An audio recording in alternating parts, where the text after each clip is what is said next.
But anyway, hey, like I said, man, it's the Falcons mandatory minicamp time. Like all the talk has been going. The OTAs are over. The workouts, the predictions, and social media highlights. This year is like one of the most important times of the year. I say it is. We always say training camp is, but minicamp shows who's going to really be committed. And a lot of people can stand out. A lot of people can be put out just during this small time. So, but before we get started with that, man, let me get a shout out to the people that's in the chat already. We got Silk Legacy, Lady C's in the house. Yeah. Tony Hall's in the house. Are you there, Fresh? Fresh having Yep, I'm still here. Okay, there you go. There you go. What's up, Dale Dirty? Dre Murphy, what's going on, man? You hear me? I can hear you, yes.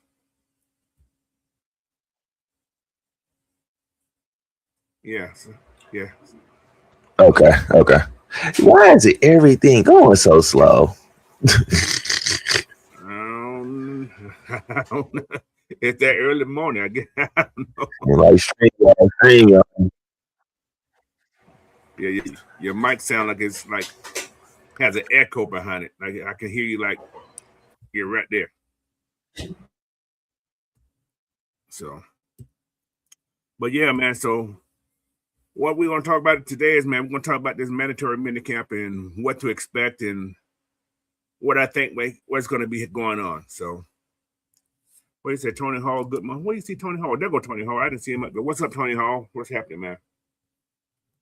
But yeah, today we're gonna be discussing who's gonna be taking over at quarterback. You know, the future of Kyle Pitts, the pass rush.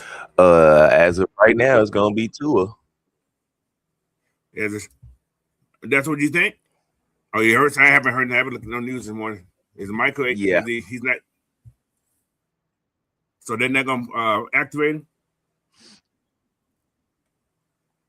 I mean, has he been cleared to do 11 on 11s and stuff? Because I know they was waiting for him to do that part, at least clear to be doing that.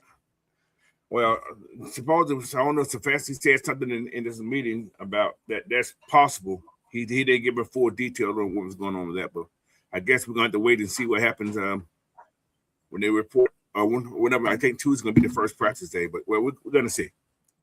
So, but like I said, who's going to take control of this offense? And the future of Cal, will Cal be signed? Like I said, Drake London in the offense because he's the number one guy. The pass rush, rookie fighting for jobs, and what headline is going to be taken out of this minicamp at the end of it. So, but anyway, like I always say, man, hit that like button, share this video out, and make sure you subscribe if you're not already a member of this channel. All right, so that's the main thing. But first thing, why does minicamp? Why does it matter? So this is my take why it matters, because it's the first time everybody's required to be in the building. You know, you got no excuses. You have no excuses. There's no voluntary. You must be there. And if you got some missing stars, that means something's going on, that somebody ain't happy or somebody's hurt, and so on and so on and so on. So it's going to be a very important for like people like we talked about yesterday. Troy Anderson. Let's see, is he going to be on the injured side or he's going to be doing anything? Brandon Trice. Let's see, he's going to be healthy. Clark Phillips. All those guys I talked about yesterday. Let's see how those guys will be in the building and see how they're going to be contributing to what they're doing in this minicamp. Because it's almost like training camp. So, all right. Yeah. I think the only person I don't expect to be there is James Pierce Jr. And that may happen too. He may be there too. We don't know. I don't think he can. Yeah. We don't know. They didn't say he can't be there. So. Yeah, that is true. Usually they let us know. By now, they would have let us know if he can't be at camp and all that stuff. Saying. Exactly. So that hasn't been said. So, but now you're going to be seeing a lot more 11 on 11, and I ain't going to say full contact, but you're going to see a little thudding going on. So these guys actually can touch it. They put their hands on you now.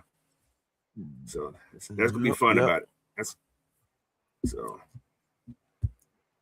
Yeah, so I got a lot of little segments in here today.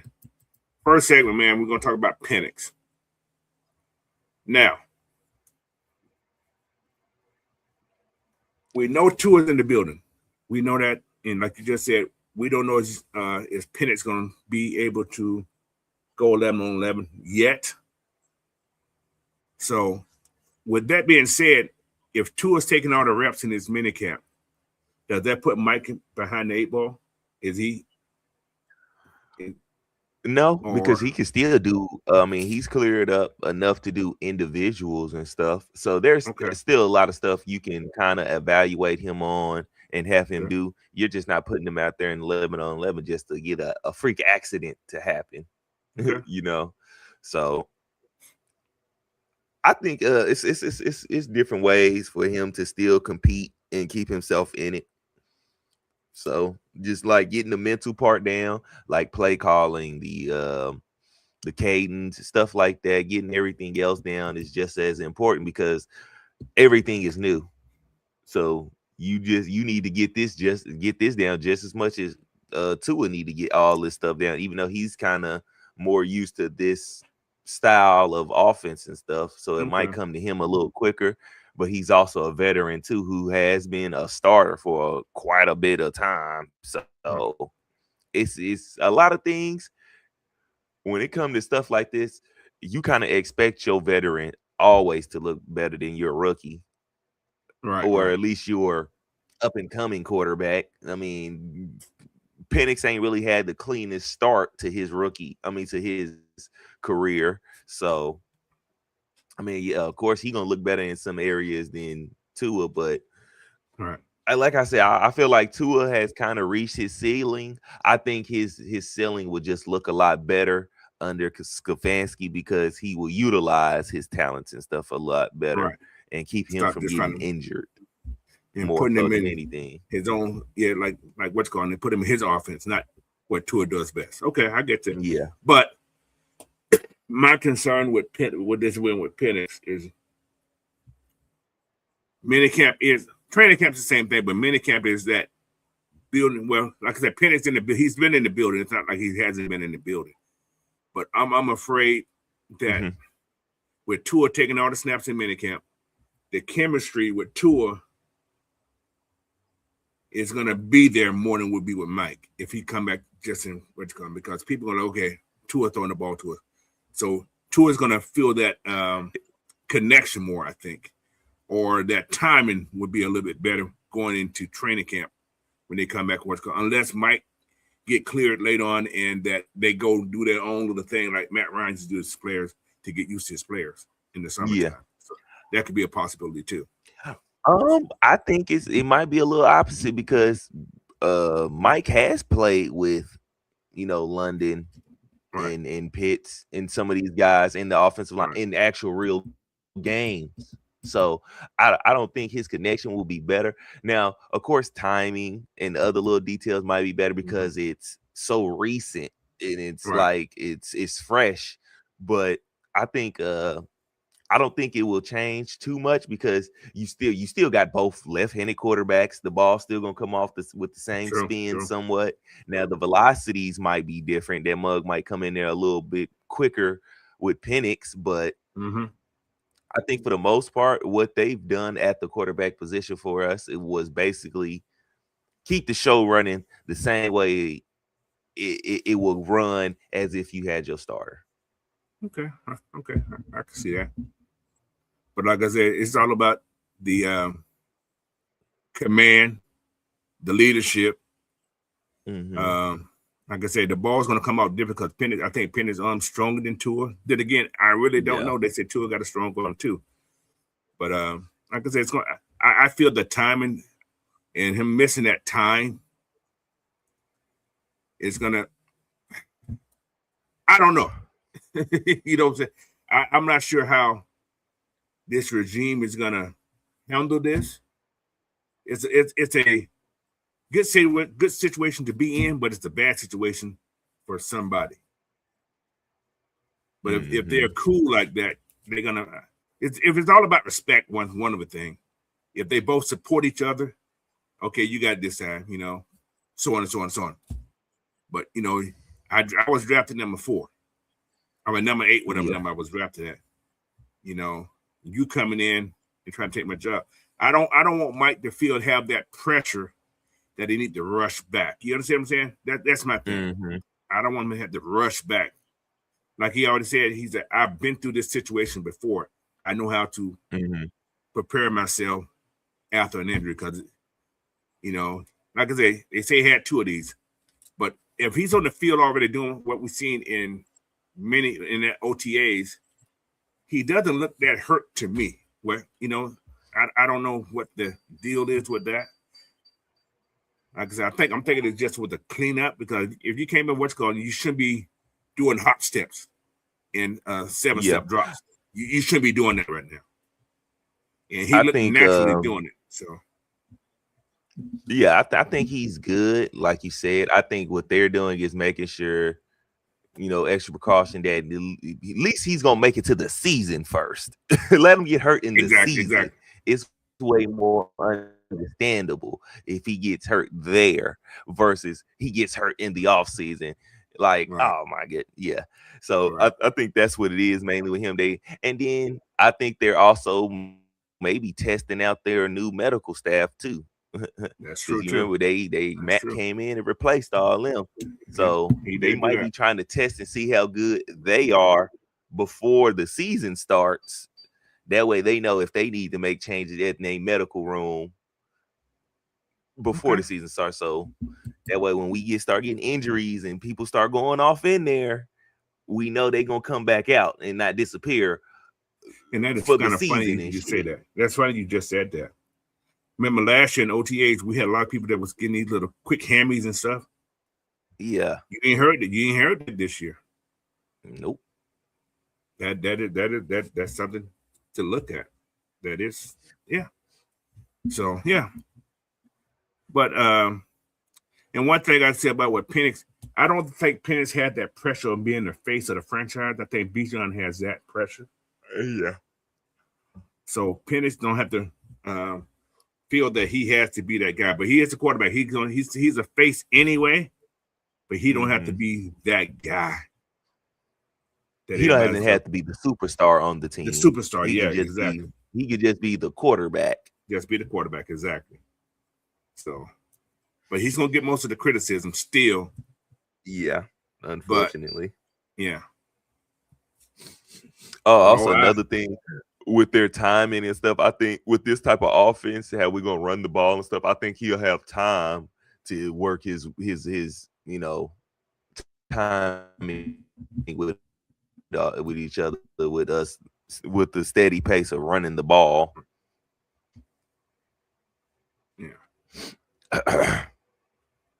But yeah, just to talk like this is the poor thing about the quarterback. What we want to see in his OTAs is does the quarterback have command of the offense? That's one of the things we want to see. Don't matter who it is. So I'm just gonna. I know it's more lost about Penix, but I'm looking at the quarterback situation now. Does the chemistry improve with the receivers? That's one thing. No matter who they are, and does he become whoever that is become the leader in the locker room? So those 3 things that I'm going to be looking at with the quarterback situation. No matter if it's Tua or Penix. However, I want him to be Penix because we did draft him. Ain't no sense to let that talent go because somebody doesn't get him. Somebody's going to be a happy camper. So, all right. And also, especially you got to watch. We putting all this time and effort into him. Yeah. As well, you got to watch. Like I said, the command of the offense means how they commanded the huddle, and they're going to show probably a lot of highlight films on OTA in mini camps. You see more stuff in minicamp than you do in the OTAs because now it's pretty much a visual thing. You can have media, a lot more media can be there now. So, what's going on, Zay, in the bag? How you doing, sir? Yeah, I think they used the what is it? Not the OTAs to just kind of not even run really like plays, just really get the basics of what they gonna do. like these are the type of routes we're gonna run. So we're gonna practice these. These are the kind of run concepts we're gonna have. So we're gonna practice these, and now we're about to start putting them all together and start building the playbook. So yeah, this is a critical time for that quarterback position.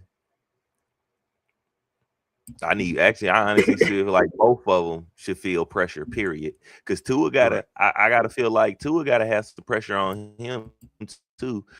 Because if he wants to keep playing and stuff, he's definitely gonna have to perform. And True indeed. he's gonna have to perform and keep his name good if he wants to go somewhere else after this and still be a quality player / starter somewhere. Right. Because it's not a lot of teams as of right now. It's not a lot of teams that really just need quarterbacks right now. Yeah. So yeah, right now ain't no injuries and stuff right now, but knock on wood. Yeah. But I got a question for everybody out there in the chat also. Which quarterback do you have the most confidence in? If Penix is healthy. Going forward, which quarterback do you have the most confidence in? Penix or Tua? This is just a hypothetical question. Okay. What about you guys in the chat out there? Which quarterback do you guys have the most confidence in that you feel going forward? Trying to get that from you guys out there in the chat. Okay, Dre Murphy's at Penix. Don't be so shy, y'all. Put those answers in the chat for me. I do have more in Penix because I actually have that connection because he was drafted by us. Mm-hmm. But I'm not too far thrown off from Tua. I'm not going to say 50-50. I'm going to say 60-40. I have a 60-40 feeling right now. What's going on there, Jonte? I mean, for me, I have all the confidence in both of them. Right. It's just whoever's gonna start. I'm gonna have all the confidence in whoever is the starter at when game one come. Yeah. Hey, you got my total belief in all in behind you, man. Go out there and win us the football game. Yeah. Simple as that. But it's going to be interesting, man. Like I said, we have this coaching staff have a strong decision. They got a decision to make. Because if Penix is healthy, and if it just say it come down to they both are even going forward. Mm-hmm. Who has the upper hand? And like I said, it ain't up to us. Let's see the coach step. You're gonna have some controversy. I guarantee you're gonna have controversy because of these guys. Mm-hmm. I think me personally, I would think Penix would have the upper hand, right? Because being our first round pick, our investment, so I would feel like he should have the upper hand. Right. But when you think about it, Tua might have the upper hand because he's a veteran, so he can pick up the playbook and everything else super fast and stuff like that. So, and like I said, that's gonna be one of the controversy going into this season because everybody you're gonna have team Tua, you're gonna have team Penix, we know we're gonna have that situation. But as long as both these guys can produce, I really don't care. Exactly. It's about the team at the end of the day, about us winning. That's exactly what it is. So, but I ain't going out to buy no number 1 jersey. I'm gonna let you know that. So. Yeah, I get a Penix jersey though. I have one already, so I'm not buying what's called. So I go buy a Avion Terrell jersey. I don't know. We'll see. Mm-hmm. I'm just waiting till the season starts, training camp starts. So What's going on, D. Coleman? St. Louis Dirty Bird, what's going on? Miss Christie, what's happening? How you doing there today? But yeah, man. So about the quarterbacks, like I say, that's gonna happen. We're gonna see what's gonna go on with that. And like I said, we just got to prepare for what the hell is gonna happen. That's all we got to do. So something's gonna happen. So see, D. Coleman said all things are equal. Go who you invest in. So you say you go who you invest in. That means that's Penix to me. Cause you invest in the Penix. Yeah. You really. So. But yeah, man, like I said, I want Penix to be the man. I do. But if he ain't healthy and that what's called looks better, you got to go with Tua. But like I said, you're gonna have that controversy that Kevin Stefanski is this and that. Yeah, man, go to hell. So that's my take. All right. I mean, you shouldn't even have that no more. If you're looking at what's going on in Cleveland, you should be able to deduce that a lot of that stuff up there wasn't his fault. He can't do nothing. He really literally couldn't do anything. All right. Let's talk about the offensive weapons right now going into minicamp. You got three. You got your big three. I'm gonna call it the big three. Just like just like basketball, you got your big three. Technically, how you want to go. You got Drake, you got Cal, and you got Bijan. All first round picks. You don't have a lot of teams that have a lot of first round picks that are your stars. Then you add on to what's the young kid who just got the wide receiver. I can't think what his name is. Another number one pick. So you got 4 guys at the top of your offense that can produce. You got Drake, for instance. Drake just got a new contract, and his word is it's time to elevate your game. He's one of the most – he's a humble kid, man. I don't think money was his big concern.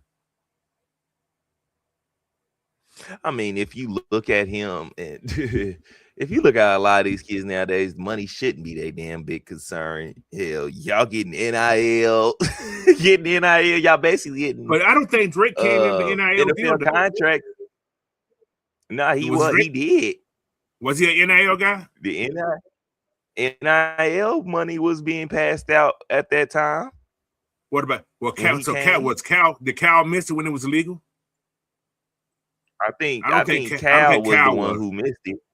Cal was the one that missed it. So yeah, Drake, Cal was.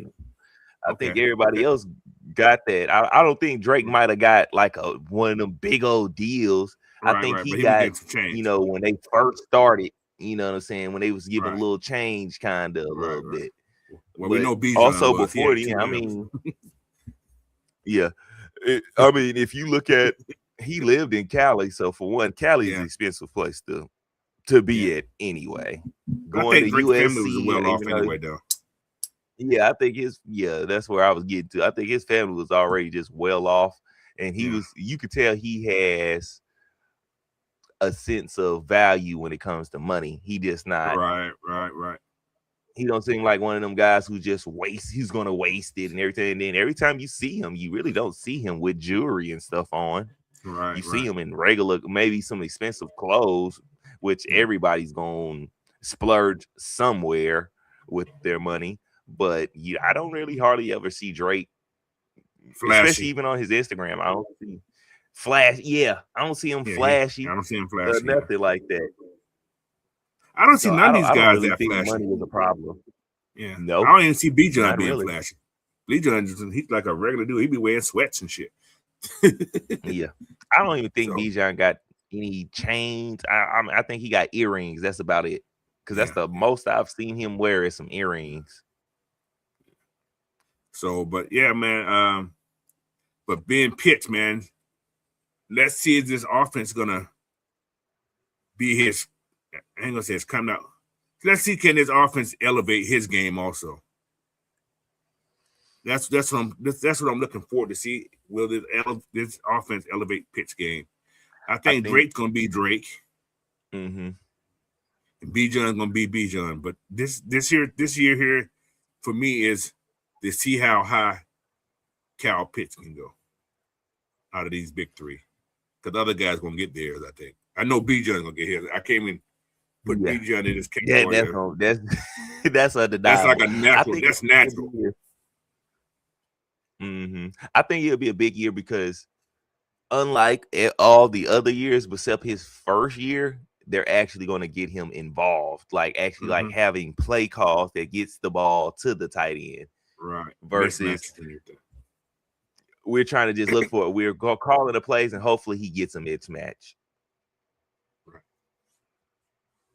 If we're going back to last year, when they had Cal in motion, setting him up to be successful, the offense was moving. I mean, it was boom, boom, boom, boom, boom, boom. Cal was wide open a lot. Somehow they found something last year. Like I said, I don't think it was what's called play calling. I think it was they was calling what Kirk Cousins was seeing. I don't know. I think so too. So, because if you didn't do that all year, why the hell would you wait till you were going to get fired to start doing shit like that? You know what I'm saying? It makes no sense.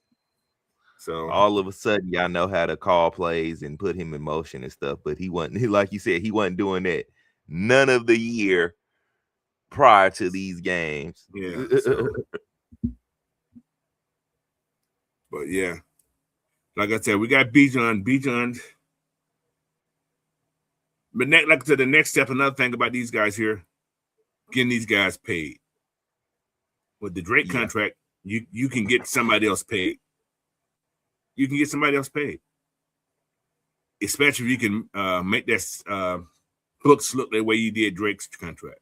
You can get Pitts paid. $75 million can get Pitts. Well, for 4 years, can get Pitts paid. I think 60. 6, yeah. 60, a good 60 piece. 6. I say 70 because you want to give him a little bit more than what he's getting on this contract right now. Just a little bit more. Okay. But if you guarantee him, 45 of that, yeah. Yeah, I think. But I think Bijan is gonna be next because he's the money, he's the banker. Yeah, he's gonna dictate a lot because, like you said earlier, if you don't sign him now and he had that year that I feel that he may be having this year, you gonna you're gonna outprice yourself. He's gonna outprice it. Yep. But then again, you look at what the running backs getting. Yeah. But you look at the running backs getting now. To sacrifice a lot to keep him. Yeah. But I think he's like Drake also. Because Atlanta was one that brought him. I think he's so humble. He's a humble guy that ain't gonna say he's gonna take a hometown discount. Because I think Bijan is still getting paid from Texas. He's not gonna try to break the bank though. He's not gonna try to break the bank for you. He's gonna be paid a lot. But because he likes this city so much, he's gonna be reasonable. How's that? I think that's what I'm looking for. He's gonna be reasonable. Because if Gibbs get 20 plus, he's gonna probably I don't know. He's gonna probably want more than Gibbs. But if he goes first, and Gibbs gonna probably want more than him. But I think both of these guys gonna get over 20. I think they're gonna both. I'd rather have him go first than Gibbs. I'd rather him go first and Gibbs ask for what he's getting versus because I think what's going to we trying to match that. Yeah, I think what's going to overpay for Gibbs. I feel that they'll give Gibbs something too big. But I think the Falcons are so committed to Bijan, and I don't think Stefanski that I want to lose Bijan. Oh yeah, for sure. I think they gonna overpay for him. Not only that, but I think he's gonna probably underperform too, because now all the attention is going to be on him more than him and David Montgomery. So I think Montgomery's on the team. I think they got rid of Pacheco. I think they got now, right? Yeah, they got eyes of Pacheco. He's gonna have to step up and really take that pressure off. Yeah, and relieve him. Yeah. I don't know why they didn't sign David back. That was a good 1-2 punch They had. traded him. That's right. They did trade him. They That's traded right. him to the Texans, That's which right. I don't know why y'all traded him off. I don't know, instead of just paying him, but that's probably because of Jahmyr Gibbs. They trying to pay him, so they had to trade him off. They must have brought Pacheco in for cheap then. Mm-hmm. It had to be. So, but like I say, and we got one more weapon that I think that's developing with this offense. That's that little young kid from Georgia, Zachariah. Zachariah Briant. ZB. I guess what we're gonna. We ain't got no nickname for him yet, but ZB. Now, he's gonna be a nightmare for teams. We know what Drake can do. You know how Cal can be and what he can do. And you know what Bijan is. Can you imagine adding a fourth person to this offense? That could be a mismatch. How can team? My thing is, if you look at what 2016, I'm just going to example 2016 team. You had Julio, you had Mo, you had what the type? We had Austin Hooper, I guess, that year 2016. Yep, we had Austin Hooper, Levine, Tololo. Who was a matchup nightmare, technically, because you had to watch Mo and you had to watch what's called, and you had Freeman. Yep, I guess you can put him in that category, separately for blocking situation. You had Tevin Coleman coming out. Yeah, Tevin Coleman also. So I'm gonna forget about Free. He don't mess up my whole Falcon. So you have almost the same offense, but I think this offense here is a little bit more explosive. Besides, you don't have a Julio. You don't have that. You don't have Julio. Not at all. Drake's better than Mo. I hate to tell people Drake is better than Mo. He's a tweener of a Julio. He's not at the Julio level because of the speed, but he makes the same catches as Julio was making. That's the difference. Yeah. He can make the same catches Julio was making. But then you added, you also had, what's the little guy with that? Turbo. We had Turbo on this team also. Oh, yeah. Taylor Gabriel. Taylor Gabriel. Yeah. Which I think you got two of them. Now you got OZ and yeah. So now you put defenses in both of them being situations. Small receivers. Yeah. Yes. Yep. They're gonna easily get lost in the shuffle. Exactly. So, and I'm not saying that Stefanski is going to be better than the OC we had. What's that boy name? Yeah, San Francisco I'm saying coach. Zach Robinson. Oh, you talking about better than? No, I'm talking about Shanahan. But I've seen Stefanski's offense. Yeah, I've seen Stefanski's offenses do some work. So, like I said, they brought Amari Cooper, and Amari Cooper had 1,000 yards. 2 years he was there. And you had, I think it was Baker Mayfield right there. I don't know who anyway. So he can scheme up what's called, but I've seen his tight ends go off. Yep. Drake, if you look at go ahead. Oh, I was gonna say, you remember that them couple years in a row, like the Browns had like a couple tight ends that you didn't even know about, and everybody started talking about them. Exactly. So,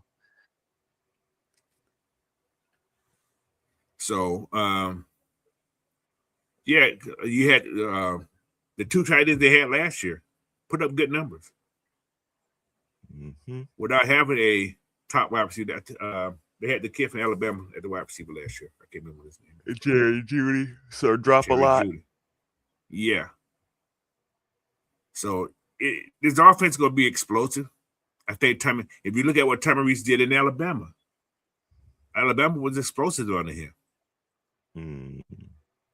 So it's gonna be exciting, man. But it also, all this here falls back on what one thing, the quarterback also falls back on the Yeah. quarterback. I think we have the team to compete with everybody. I know the offense can put up points. It's all about the play calling and the quarterback play. We know we're gonna hand the ball off to Bijan. Mm-hmm. We know Kyle's gonna get some targets. We know Drake gonna get some targets. But can that little man do what the little man gonna do? And you also got another wide receiver. Also, you got 2 wide receivers. Oh, Jahan Dotson. Dotson too. Let's see what he gonna do. Mm-hmm. This offense gonna be crazy, man. Yeah. Let's just see what this offense gonna be able to do with all these weapons. There's a lot of weapons. Whole bunch of weapons. I just hope they can come together as one. Mm-hmm. Now, one thing I would like to say about Penix too is that might give him the edge is I have been hearing the coaches say he you know, as a quarterback he can touch every part of the field. Now I ain't heard him say that about Tua. About Tua, yeah, that's true. I think that's a little difference in who you can give the edge to. There you go, Big Will. The link's in there now. It should have been there. There you go. This is for Big Will. That's it. I'm putting that on. It's in the chat there, big dog. Man, that ain't gonna happen. Corey Gear 5, that ain't gonna happen. Wait, it could. But wait. Now, if Diggs was to come to Atlanta, we don't need the other Robson kid. He got to go throw the ball. There's too many targets. There ain't enough targets to go around. Who targets he's gonna take? I'm just curious. Who targets would he take? Yeah, that is true. Who targets is he gonna take? What's going on, Big Will? How you doing, bro? What's going on? What's in? But yeah, man. I'm just trying to see if they were to bring in a gear, what that boy I just said, Diggs. He's not gonna see some targets. He's not gonna see the targets. You got. I don't want nothing to do with that guy. Leave Diggs where he at. He ain't nowhere, I think. And he's still a free agent? Exactly. Leave him nowhere there. Yeah, he's still a free agent. Too much stuff for him to get in trouble with down here, boy. Yeah, that's true, too. That is true. But then again, he can make it the wrong type of person. Think of the and he might not make it to practice. He may not make it to practice. Chris, who's better known as Christine, may take control of it and stop. But no, man, we just talk about these offensive weapons right now, man. You got a lot of weapons on this team. It's going to be a nightmare for a lot of defenses to contain. So there's going to be a lot of problems with getting these guys. And like I said, we got a lot of guys, a lot of targets got to be given around. Who target's going to drop? You think Kyle Pitts' target is going to increase, or are they going to drop? Because Stefanski has been known to run the ball a lot too.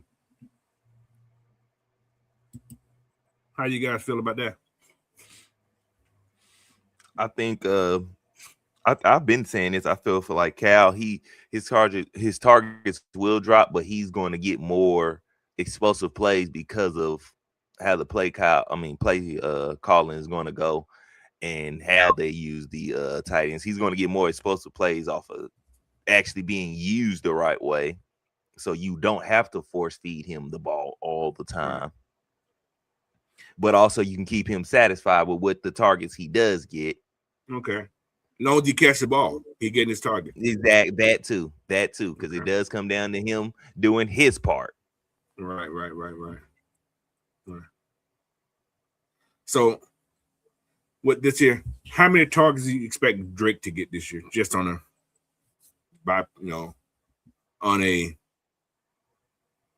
figure of speech. What do you have? How many targets did he have last year? Like, I was just say he could probably get the same he had last year because he missed 4 or 5 games. Right. So, He had what, like 80 catches last year? No, he had less than 80 catches last year. So about yeah, 150 targets, give or take. yeah. Cal get Um, what, but I don't think he getting that much. I'm thinking it's gonna be spread around. Like you remember that Matt Ryan year when he throw to like 13 different receivers? Yeah, something like that. okay. So we got a lot of weapons right now. So Because you still got to worry Drake about, London, yeah. I think he gonna get more production with less touch. You feel what I'm saying? Okay. That's what we want.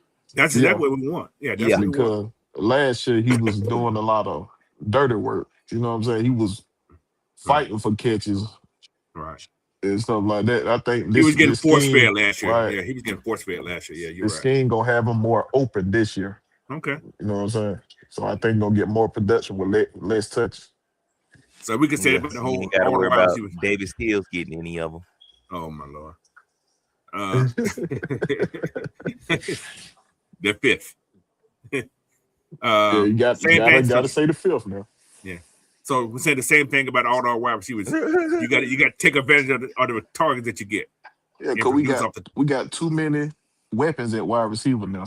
So Yeah, we when got the a lot. ball come to you, you got to put more production into it. Cause you ain't gonna get that much volume. He was getting a lot of volume because we didn't have a lot of guys producing. Yeah. So they were forcing it to him, like you just said. They were forcing the ball to him. Yeah. Okay, I agree with that.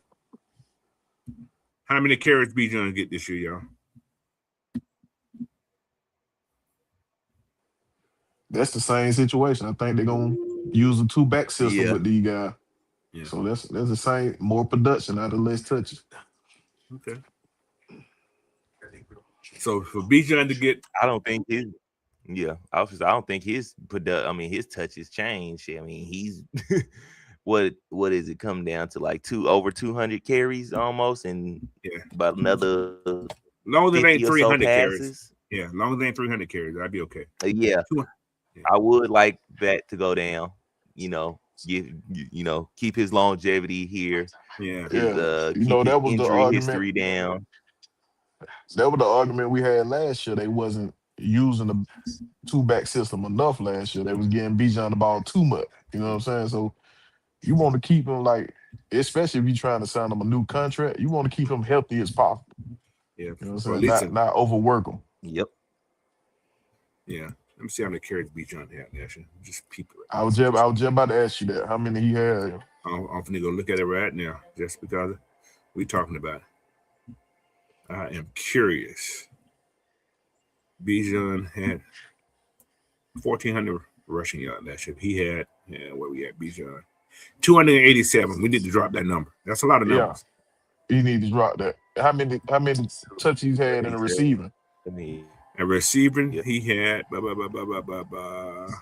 see, receiving. That's rushing. Let me go to receiving. He had 103 targets. That's a lot of targets. See, that's too much. So That's a lot of between the targets. two, bro, he had over 300 and that's too much. So yeah, He gonna get had less. almost 400. He had almost 400 touches last year. So you're gonna get less touches I and mean, more production. I'm saying that. you gotta I say put that drop on your that offensive target. coordinator. That's true. Yeah, I say drop. But then again, you're looking at check downs.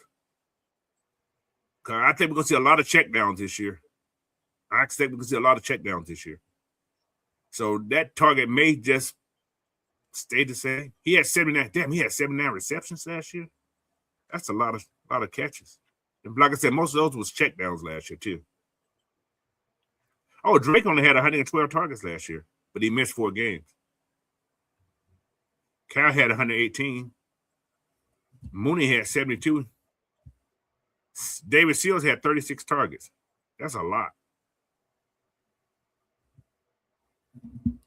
So, yeah, we didn't throw the ball. Well, we threw the ball. How many times we threw the ball?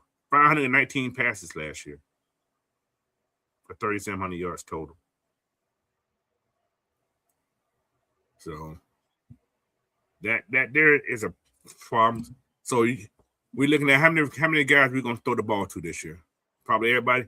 So, where those targets are going to go for Jahan Dotson? Is he going to get Mooney's target? 72? Yeah.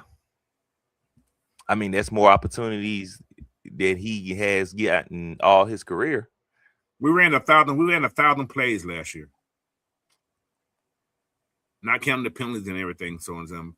But that was 1,000 total 1,000 play. plays. 1,000.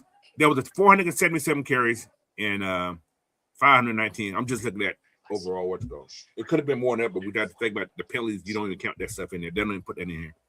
So about 1,000 plays total last year. So you got to divide, because I think, like I said, you got to drop Bijan's carry numbers to like 220 and get the rest of those carries to the other cat. So Brian Robinson. Yeah, Brian, the other Robinson. Until he does something good, he's gonna be the other cat. But I can see a 180 to 220 carries. Because I think you may see Pennis run the ball more. For Bijan? 220 for Bijan. I say drop his number total. But I see more check downs. You may see Bijan get more check down. They only threw the ball 16 times to Tyler last year. Yeah, I don't want to see Michael Penix Jr. run the ball until like it's absolutely necessary. Not playing runs. I ain't talking about playing runs. I'm just talking about escape runs type thing. He had 21 carries. If everything break down, then I can see him taking off. He had, like I said, he had 21 carries last year. So that's all he need to have.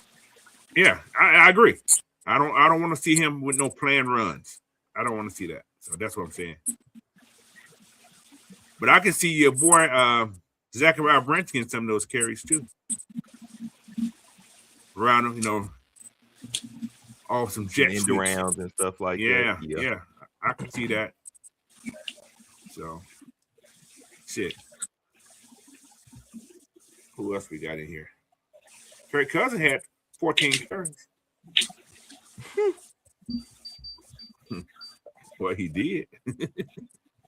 But those was the slowest carries I've ever seen.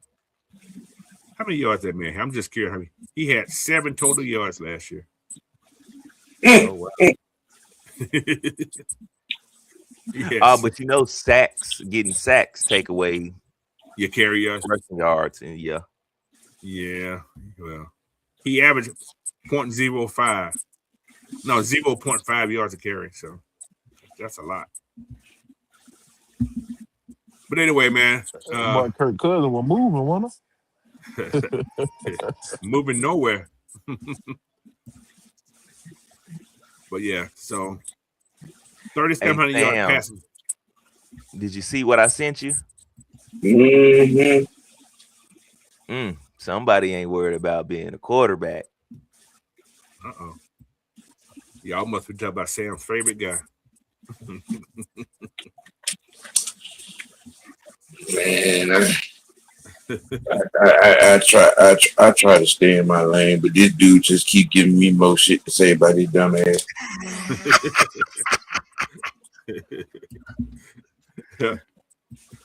But about the weapons, like I said, we just finished talking about the weapons, man. We got a lot, and it's going to be very, very interesting going forward with this offense. Like I said, defense is going to have problems, and that's a good problem to have. That defense got to plan every game because he can switch this whole thing up. You can run the ball one game, you can pass the ball one game. We have the staff. I'm hoping we have the staff that can plan on the change plans in the middle of a game in case something ain't work. Last time we had that was with Kyle Shanahan.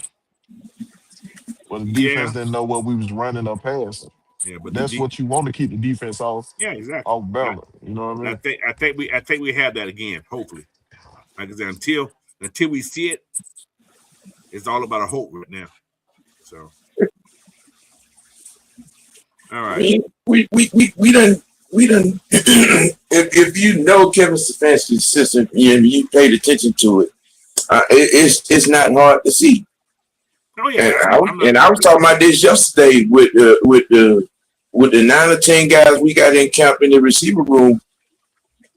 No matter who comes out of it, I think we're gonna have the ability to be an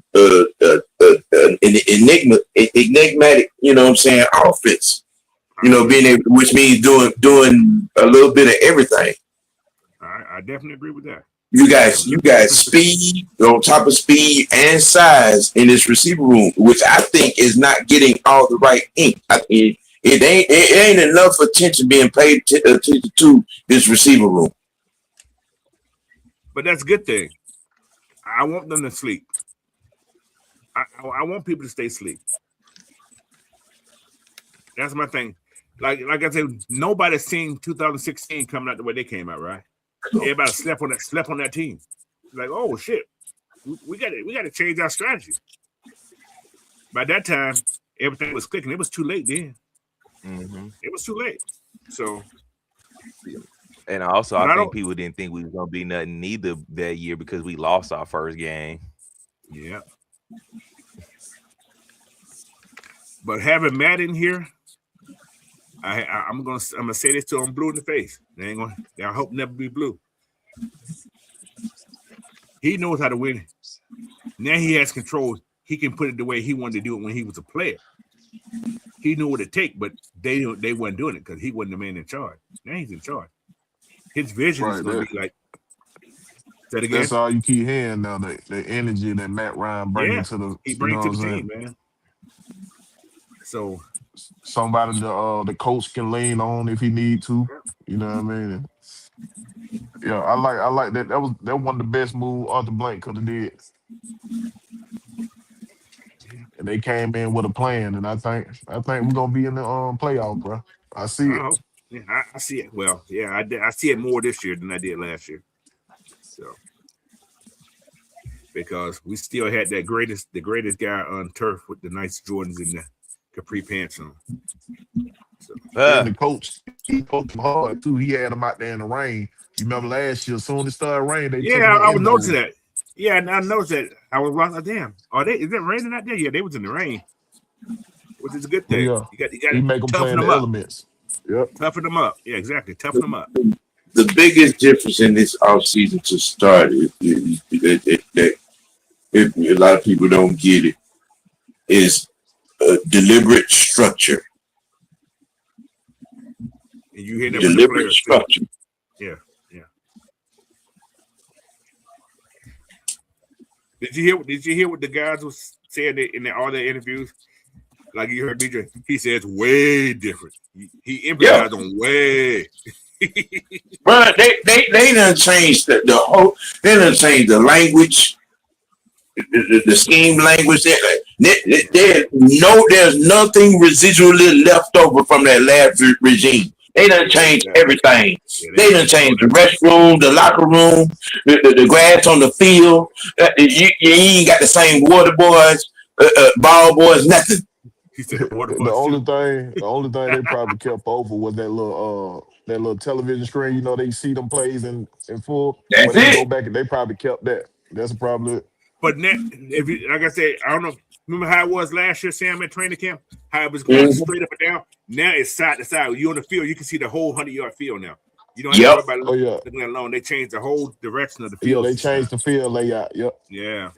So the fans can see the field. You can see a full play develop from the sideline, like he's on the 50-yard line now. So, which I think was kind of cool. All right, man. Let's go into the offensive line. The offensive line. Is that a big part to watch for the training camp also? Yep. Callahan is on the move. He is on the move. We made more moves for the offensive line than anything else in years. Yeah, I was gonna say that too. In years. So now, Fresh is always talking about that kid we got from Miami, the center. Is Noodle's job in jeopardy? Yep. No. They say Newsel is dominating. He ain't picked up some weight. Now Yeah, that dude that Fresh talking about Hey, gonna be a this good backup, but Newsel ain't losing that job. He already stepping up. he can. Hey, everybody can They step up already in they already pants and talking good shirts. about Newsel, bro. but you know what though? I having Brockenmeyer, I think it's a great pickup for the Falcons. Oh yeah, It's a For great pickup Callahan because pick. yeah, he give us depth at that piece. But yeah, they really it's like definitely Newsel depth. though. They Yeah, say Newsel, they really like. the extra 8 pounds he picked up, it's gonna help him. Oh yeah, that boy look a little bigger out there. He gained 15 pounds because he had to. Yeah. Hopefully, he ain't slower. Well, he went from 298 to 298 to 305. He's only at 305 right now. Yeah, he gained about 7 pounds. Yeah, about 7 pounds. So, which is a good thing. Yep. And Callahan likes big guys. Kobe And what? Bryant picked up some weight, Well, how much he picked so up? they Two know they pounds? huh? Kobe ain't picking no damn weight. Yeah, he did. He picked up some Let me weight, see. picked up some muscle. He Let picked me up see some what he muscle. picked up. I'm gonna look at his weight now. Yeah, he picked up like 5 pounds. That's better than nothing. He's still ugly though. He ain't lost that part of it tonight. But yeah, man. This offensive line's gonna be strong too, guys. We just picked up the kid Wanye Morris, and I put this out there yesterday. I mean, first talk about yesterday. Is it possible? Possible. Jake Matthews talking about retiring. I'm gonna ask you guys. I asked Fresh this yesterday. Uh, I think it's Storm Norton who finna be retiring and get up Well, out of there because he's that's he's what not that even on the move was roster no for. more. Yeah, he's still on the roster, but he on that pup list. Well, that He on means the cut pup to me. list. He That he means done for cut. the year. They say. That means cut for me. medical payout. That's what he's gonna get. That's what that is. And Jake's retirement depends on how much Callahan can get out of Nelson. I think one year gonna be over there because they have moved. They actually moved Nelson to the right side behind Jawan Taylor. So you got two guys that came in from Kansas City. Both were starters last year. And somebody said yesterday in the chat that only reason Morrison was a starter because somebody got hurt. However, Yeah. he's a big body kid, and you never know. But I wouldn't want Jake to retire this year. Not right now because That's your Iron Man right now. yeah, that's your Iron Man. Plus, this line you got 4 guys on the line that were there from last year, and I don't think Jake has that much pressure because you got left-handed quarterbacks now. Yeah. And I think Callahan's gonna simplify this offensive line just to do something just enough to make sure everything works. Well, you got to think about it too. You know what I'm saying? They run the Jake side a lot. Yes, they had to last year. So you know what I'm saying? They had to last year. We all got to understand because we weren't sure about there was no Caleb McGarry last year. You didn't have that bruiser last year. You had what's the boy name who they had last year? You know what I'm talking about, Wilkerson. Okay.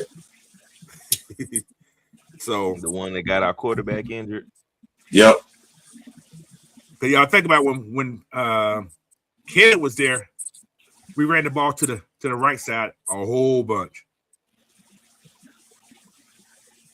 Now that he was gone last year, they started forcing it to Jake's side. So, but yeah, I'm gonna say Brock Myers going to be on the team. He's going to make the team. I think that Ethan Onowar is going to be our swing tackle. I think Cal Hinton may be cut or released, what you want to call it. It may be brought back on the practice squad, possible. And between Jack Nelson and Wanye Morris, there's a chance we keep nine linemen. And Yeah, you want the depth. you want the depth. Yeah, you're gonna get that. Hey, I say you're gonna have one thing you can say, you can't go down this line and say, well, they ain't put no depth at. That's one Oh thing yeah, you they can't got do. depth everywhere, bro. We got So that's what's gonna make this training camp very interesting. You know what I mean? So no matter who they pick on the 53, we're gonna have a good lineup. you have 8 guards, 6 tackles, and 3 centers. That's a lot of depth. So whatever you pick from, I don't think you can go wrong. So, but like I said, I don't think Jake. I was wondering when I saw when I saw that trade the other day. That was before the Storm North thing hit. I was like, damn, that kid he plays left tackle. Is Jake retiring that we don't know about? That's what I think.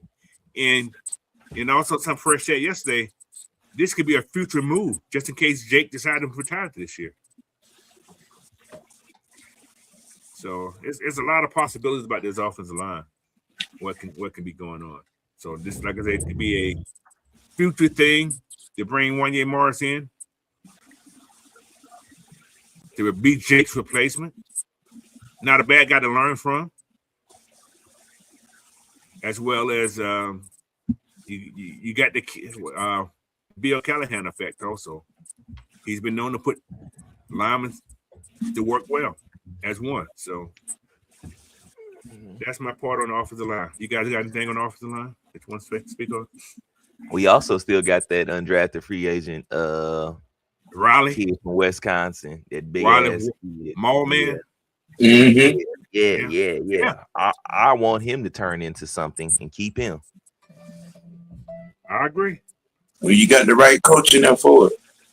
Like I said, this old line. Then you still got people going to talk about. You got Michael Jarrell still. He's still on the team too. So what can you not do? This is a big decision. A lot of big decisions to make for this team, for this offensive line. Yeah. So coaching staff gonna have their work cut out. Whew.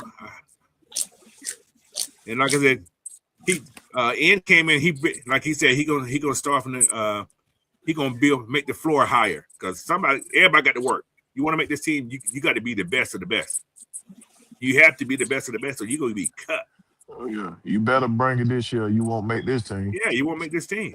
It ain't no signing because we just got to sign somebody now. You got to earn your spot now. I'm gonna say there's probably 10 guarantees on the offensive side. 10 guarantees. Well, I'm gonna say 15. That's what I'm gonna say. 15 guarantees on this offensive side of the ball. Everybody else got to work for it. So,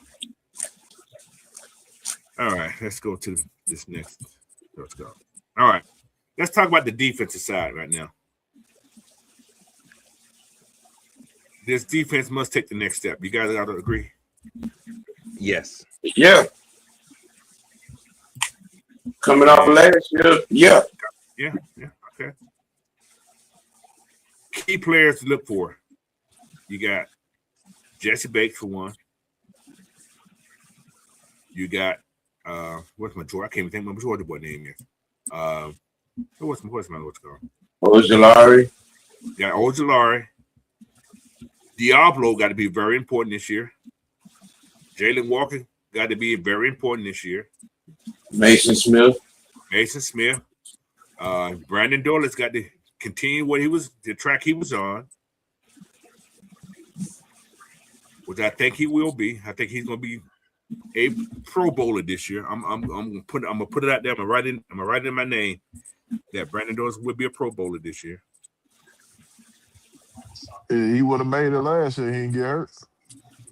Well, that was more favoritism thing last year. He still should have made it. He was on the way to 10 sacks. Yeah, he still should have made it. He still had more sacks than most linemen had last year. Inside lineman guy. So,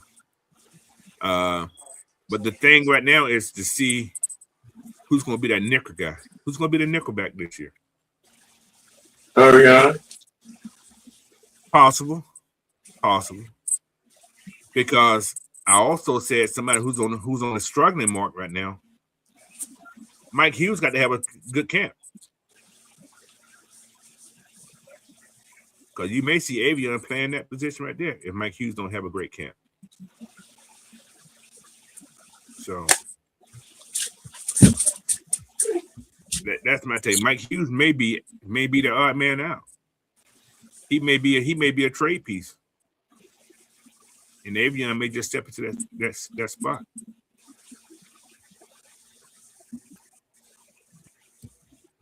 Who you guys see as a possible casualty besides Troy Anderson? Go ahead.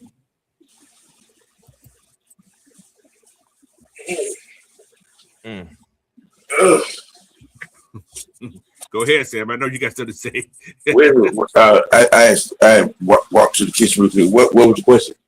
I said, who do y'all see may be one of the camp bodies or camp casualties, or who has to make a big impact to remain on the team? I said, besides Troy Anderson.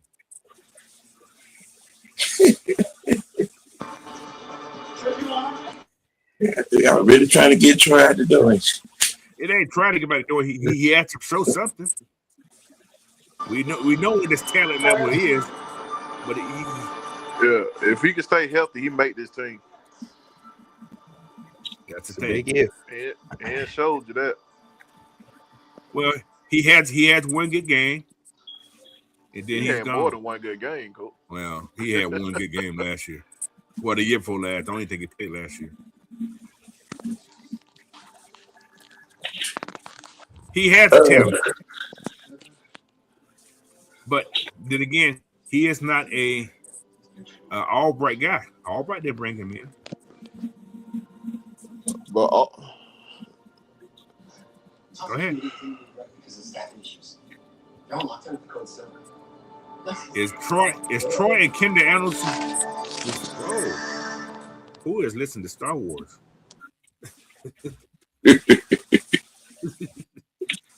But is Troy and Kendall Daniels the same type body?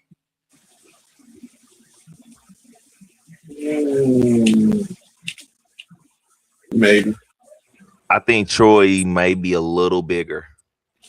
What's Troy's weight right now? Let me see what Troy weighs is. 50, 260. I don't think it's that big. they about the same. Troy's 245. Yeah. And what's called is I think the dude bring in about 240 or something. 242. Shorter than Troy. He's 6'5", Troy's 6'4". Not much big difference. But I think Kendall's faster than. I think Troy may be faster than Kendall. Not by a lot. Troy ran the 4.4. He like ran the 4.7. Yeah. So. But Kendall has better instinct than Troy. As far as playing on the defense side of the ball. I think Troy's still in that developmental stage because he hasn't been a linebacker that long since he just came to pro. Yeah, he was playing all them dang different positions out there in Montana. Exactly. He was a running back. He was a quarterback. Fullback. Fullback. Exactly. Safety.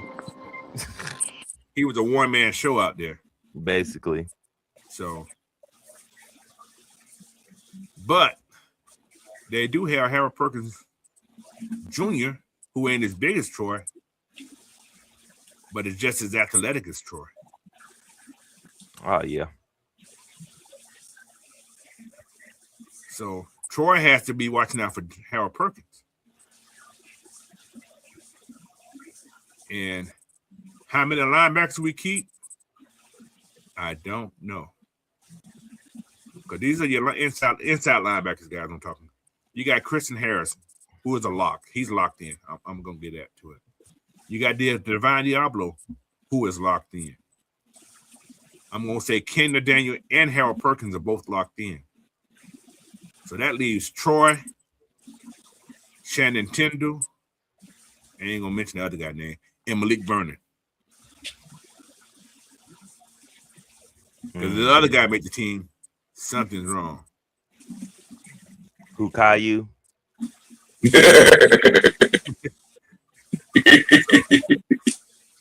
So if he makes the team, something's going on. Right or wrong? Can we all agree on that? Yeah. Hey, who? Can you make the team? Yeah. Hey, JD man, Bertrand. I he mean, might return back to Notre Dame, Caillou, boy. He was balling Notre Dame now.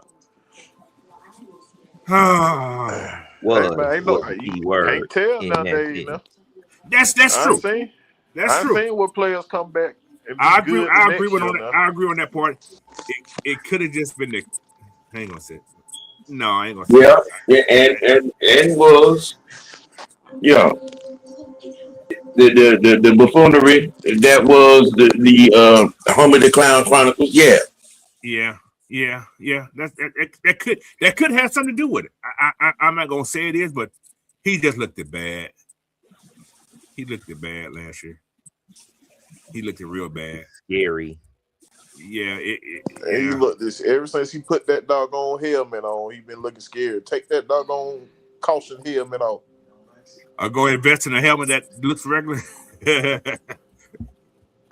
But that's the scary part on that right there, man. With that, because I don't know how many linebackers he's gonna keep. I don't know. So, but somebody will be cut. There's a chance Shannon Tindall don't make this team. Although we want him to make the team, there's a chance he don't make this team. So, and there's a chance Troy don't make this team. There's a chance. How many linebackers we got? We got 9. We got 9 on the books. 9 total linebackers. Inside linebackers, not outside guys. Inside linebackers. We got 9 on the books. Looking probably to keep 6. That's what I'm thinking. 6. If they keep 6 and Troy's healthy, he has a chance. He'll be on this squad. The thing is, who can survive the practice squad? That's what you're looking at. That is who can survive the practice squad. If all I these let guys, this player go, who can survive the practice squad? All these guys can survive the practice squad. Shannon Tindall won't survive the practice squad.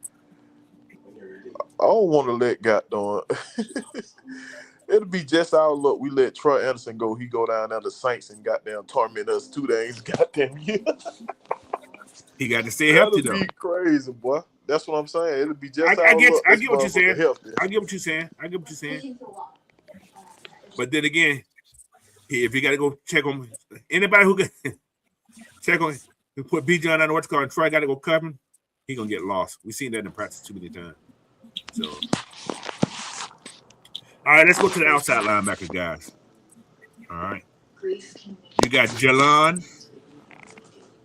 We keep saying Jalen, but it's Jalon. I'm gonna say how the white people call it, Jalon. Jalon Walker. You got JPJ. When that happens, we got JPJ. He's gonna make this team. You can't cut him. You got Aziz Ojalara. You got Samson Abuakam, whatever his name is. You got Braylon Price. You got Cameron Thomas. You got CJ Newley the fourth, Newley Lally. How you pronounce that name? You got D'Angelo. Yeah. You got D'Angelo Malone. Now, we're not keeping 12 linebackers. We know that. I say we keep 5 and 5, 10 maybe. Now, out of this 10, who's not going to make it? Is Braylon Trice going to make this team?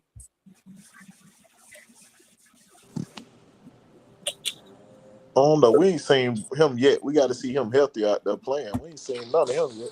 That's one of my points. I see us keeping like 11. I see us keeping 11 linemen. That's inside and edge rusher. That's 11. 11. So that means, oh my God, that's a lot. So we're looking at 5 and 6, or 6 and 5. 6 inside and 5 outside. More like 5 inside, 6 outside. Yeah. Ooh. So that means Braylon Trice will survive this cut. Because they're not gonna cut Cameron Thomas. They're not gonna cut him. That's your edge setter. That's your big time edge setter. Because I see us keeping 10 DBs. Ooh. 10 DBs.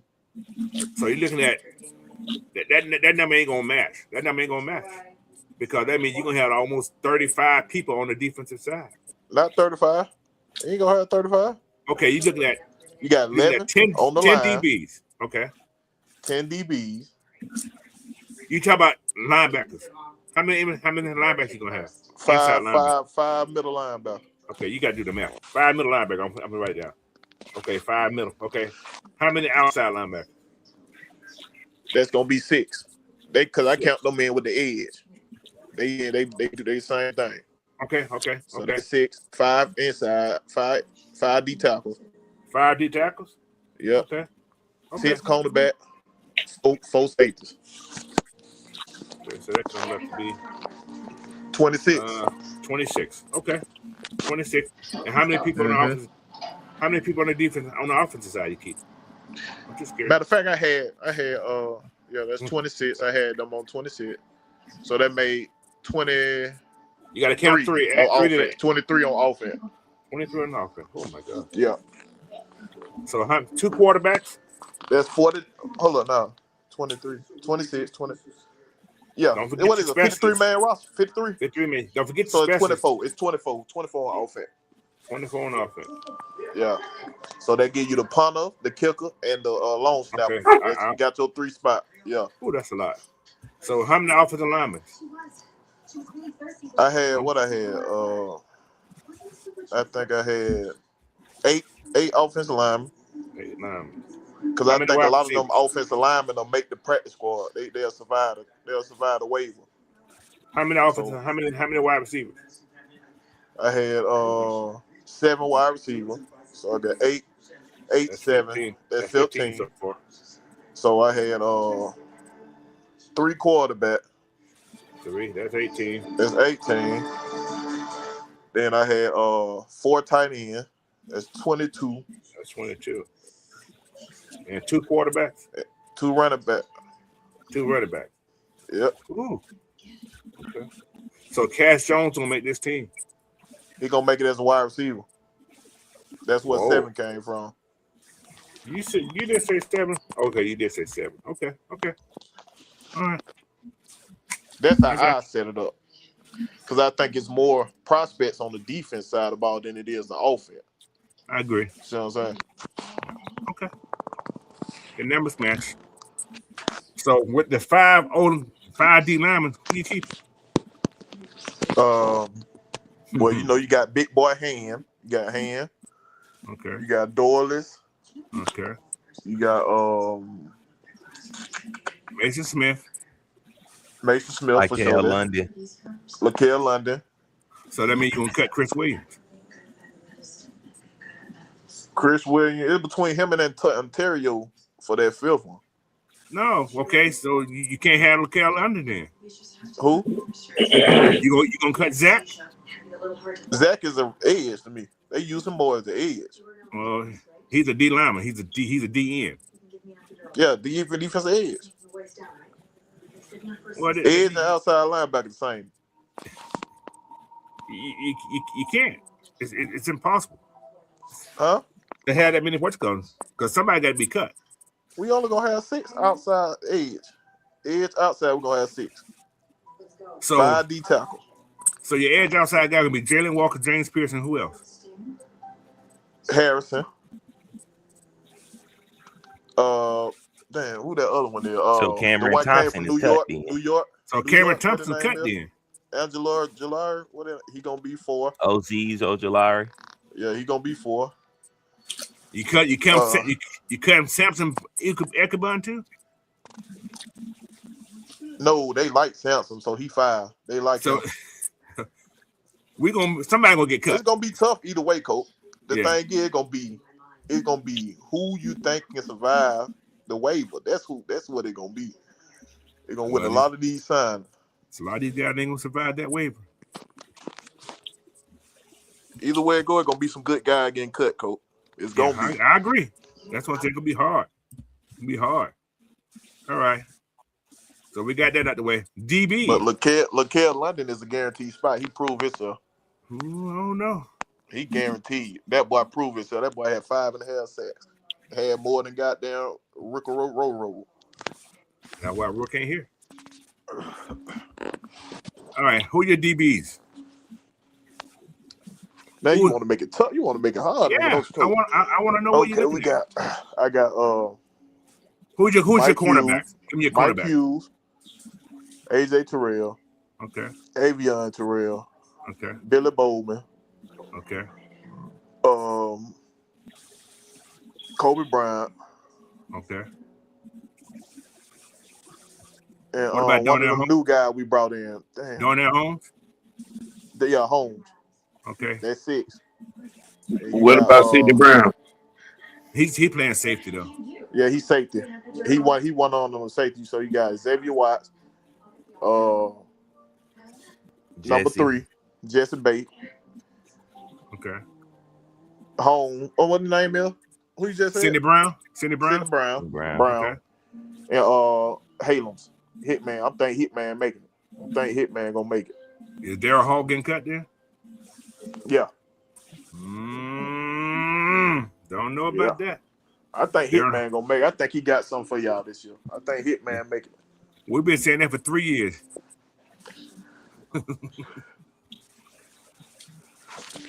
But a lot of these guys is about health with them. A lot of them is about health, dog. Yeah, this is whole team. So I'm gonna ask you a question, Big Wheel. Is it safe to say Clark Phillips III, he's gone? Yeah, he out of there. Yeah. Okay. Unless you show out. Hey, anything can happen. So I got another question. Is Mike Ford Jr. gone? Yeah, he out there. He was a special team guy. That's it. He ain't offer you nothing else. Who's gonna replace him?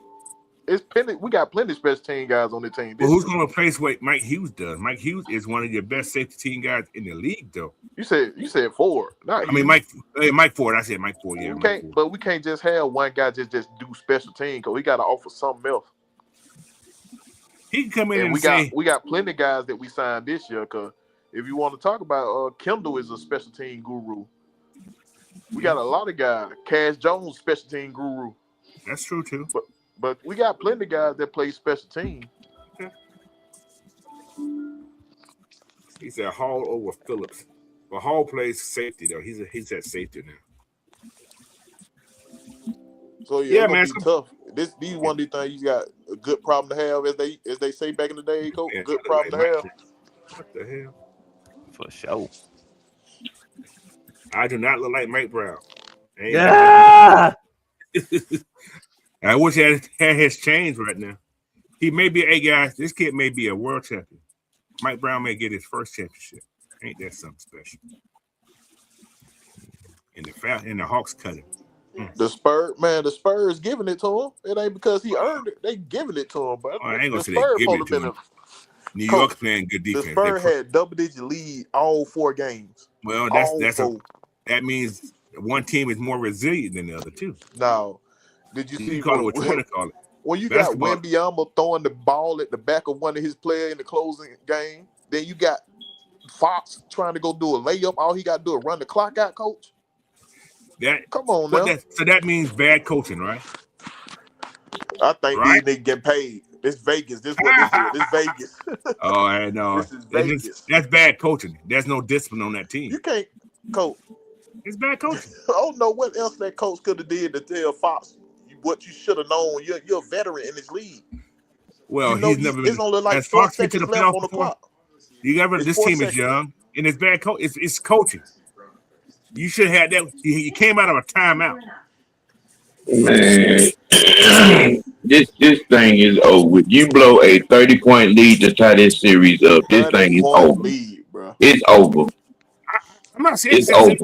I said it's over also. That's why I said Mike Brown could become a champion. I wouldn't be surprised if the Spurs win this next one and they go home and try to close out in New York. I wouldn't be surprised if that happened. Well, they got to win 2 games though. No, it's in the 1-game format now. 1-1. I'm saying the Spurs got to win 2 games. Even think about it. Yeah, they just finna win 1 more. They finna win this in New York. They go to New York next. They in San Antonio next. Well, Matt, they go to New York. Did Matt just come in? He just covered us. Oh man, that's funny. But no, man. Yeah, it's crazy. It's crazy. Anyway, but the last little segment, man. I think it's the last segment. Okay, no, it ain't. Rookie watch. Rookie watch. Who are the rookies that we need to be watching for besides Zach? Everybody gonna say Zach. Who else? Kendall and Perk. Okay. I'm watching Cash. I want to see. Because it's just a tremendous story to me.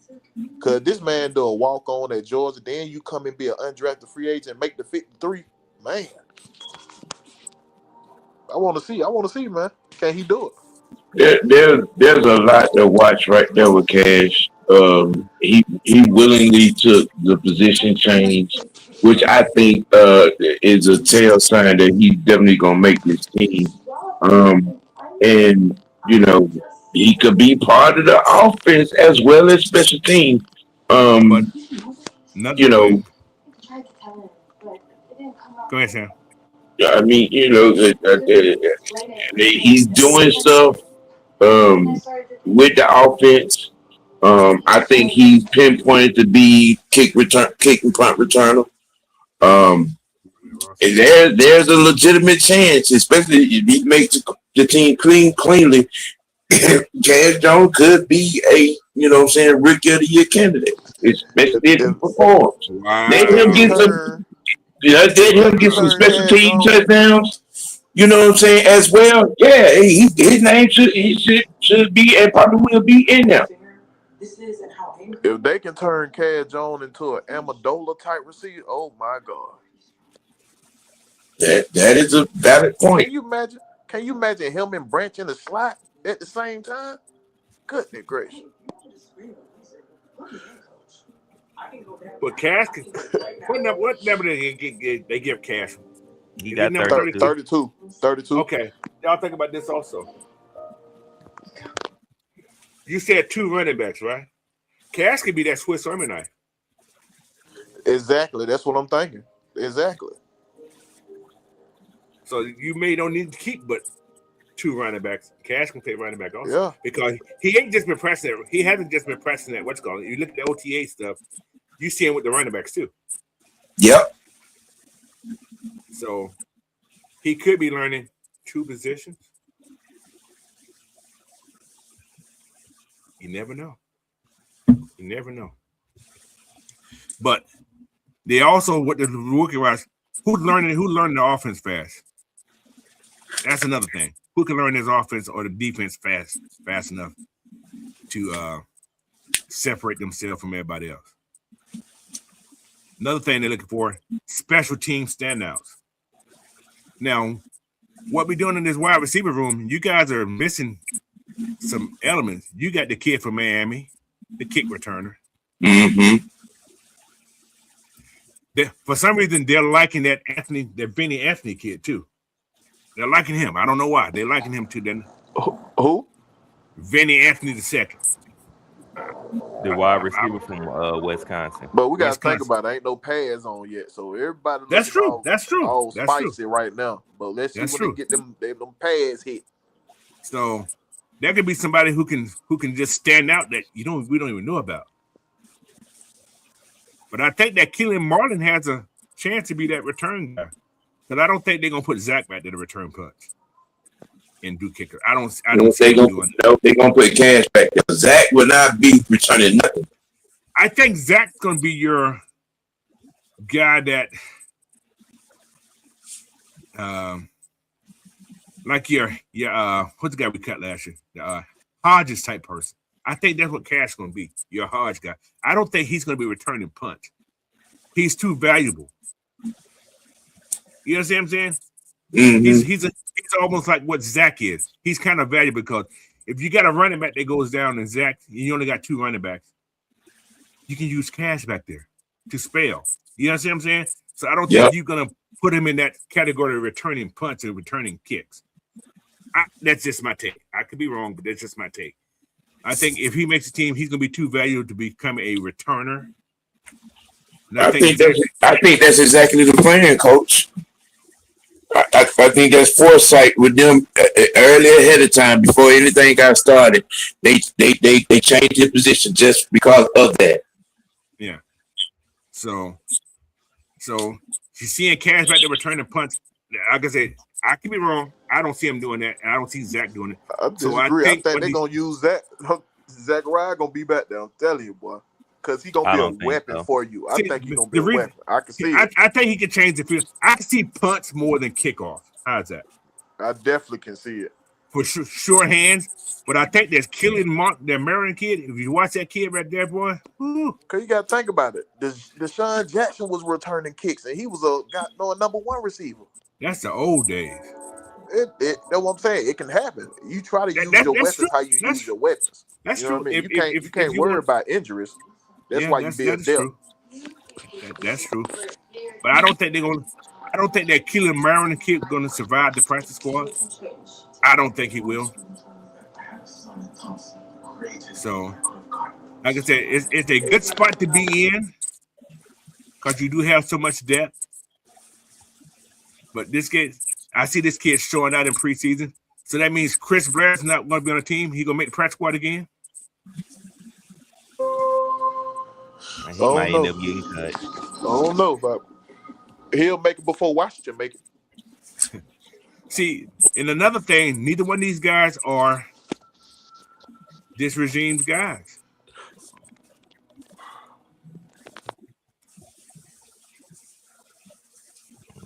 Nope. So you see, they went and got 3 wide receivers. Well, actually more than that they brought in to compete.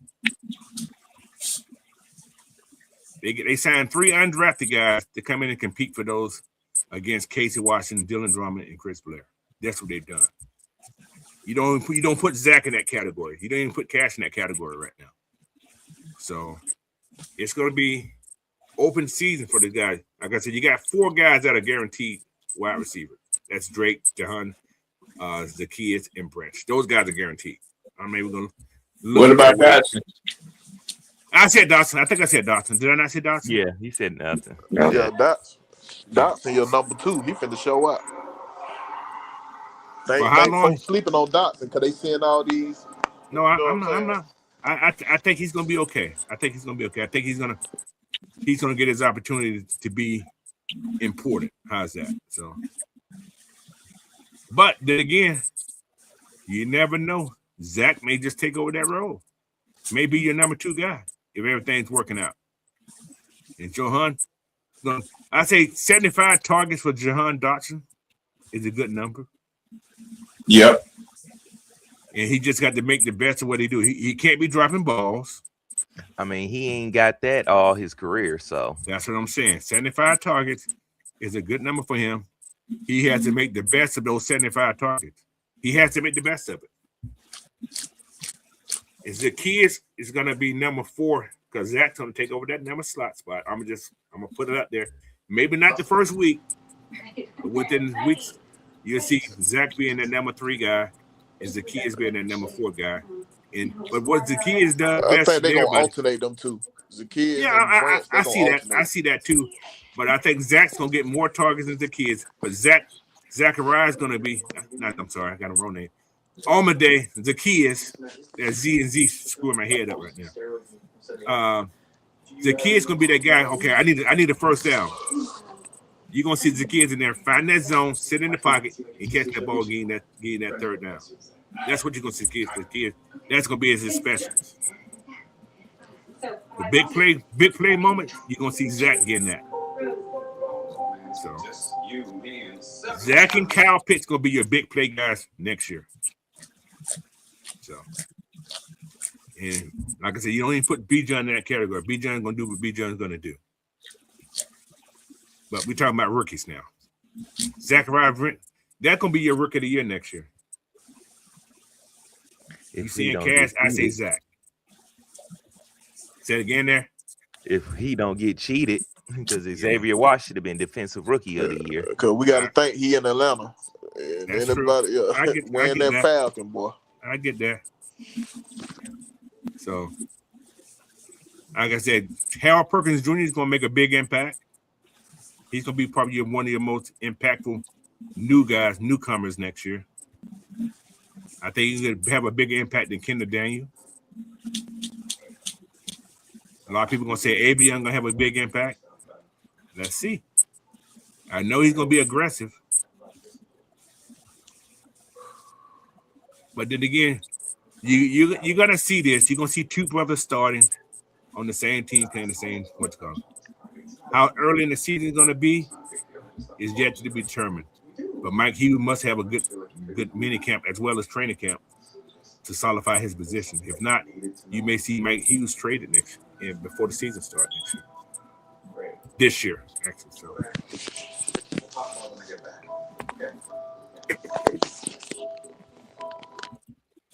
What you guys got any comment on these rookie watches? Who do you guys looking forward to seeing? The young linebacker from Oklahoma. Okay. The young linebacker from Oklahoma. Kendall Daniel. 4th round pick. See, Avion is too easy. Avion too easy. Yeah, so that's why they're missing that much. Now I'm gonna go big boy, Ontario. I want to see what he brings to the fold. Will he? Is he gonna make this team? That's what I want to see. I want to see. I mean, he looked good on paper. I mean, but I want to see, can he make the squad?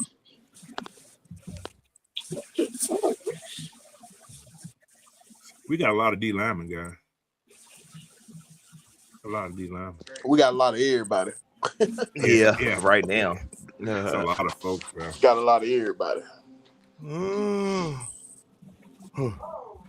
What's you guys' take on Jack Strand? I would like for him to make the to be that third quarterback. I think he's gonna push old boy out the door. He's not gonna survive. He ain't even been out there. Simeon ain't even been out there. I think he's gonna push him out the door. He's been out there, but he just ain't been doing nothing. Yeah, that's the same thing, right? Oh. Troy been out there, he ain't been doing that. So hey. Well, Troy's on the injury list again, though. That's the thing. He's still injured. He ain't on no pup list, coach. No, he's on the injured list. He on the side just like your boy what the name? Billy Bowman. Billy Bowman. He on the side just like him. But Billy ain't considered. Okay. When you look at I look at these progressing, they say Troy progressing. Yeah, he progressed last year, but he still didn't play the whole season. No, they lied to us last year. They lied. They told we didn't know what the hell Troy. We thought Troy was being kidnapped or something. No, they said Troy was progressing. That's what y'all call him? Homie the Clown said. He said Troy's progressing. But this is the thing, though. This is the funny thing. He also said your boy was day to day, right? Your boy, he said Troy. He said Troy was day to day too. And he missed 6 weeks. You remember that? Yeah. What the name? Broken collarbone. Oh, collarbone. He said that boy was day to day. So, but yeah, it's man. I don't know what this. And Braylon Trice, they say he's been out there working out, but he's been on the sideline too. But he doesn't have a red writing on his name. Neither does Billy Bowman. Troy has a red thing on his name. He's like what James. He got a red line on like James Pierce, who is absent. So he has the same red circle that Michael Penix has. And why I think like Strand gonna make it the third string quarterback, because you really don't need another veteran quarterback with all these veteran OCs and quarterback coaches you got right now. You don't need another veteran. Yeah. You can take on a young guy to be that third one. Jack Strand. But I got a big arm too, man. He can make all the throws too. They say that boy can sling it, man. They say he can make all the throws like Penix can. Uh-oh. Stop. I ain't gonna be messy today. All right, what we got next? Let's. But anyway, we know we got rookies, man. How many of these rookies gonna be starters or future starters? Besides Kenyon Daniel, I think he's gonna be a future starter. I think he's gonna be that one of those guys. In case, like you said, we don't sign Diablo, I can see Kendall Daniel moving to that spot. I can see Brockmeyer being the future center. Yeah, what's called? This is his last year. This is Newsom's last year. You're right. This is his last year. So now, out of the old tackles, did you see Raleigh Maulman or Wanye Morrison being? If Jake was to retire next year, did we draft the number one guy, or did we hope one of these guys we have here already become that guy? What you talking about, Coach? The left tackles.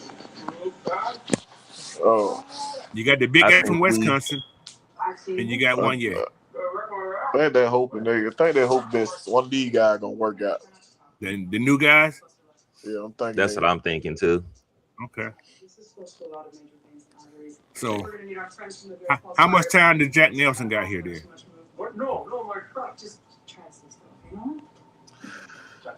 I mean, I would say he still got.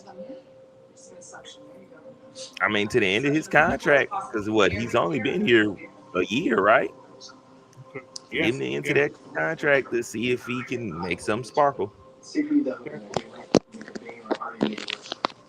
Because if you look at what they've done this year under a new regime,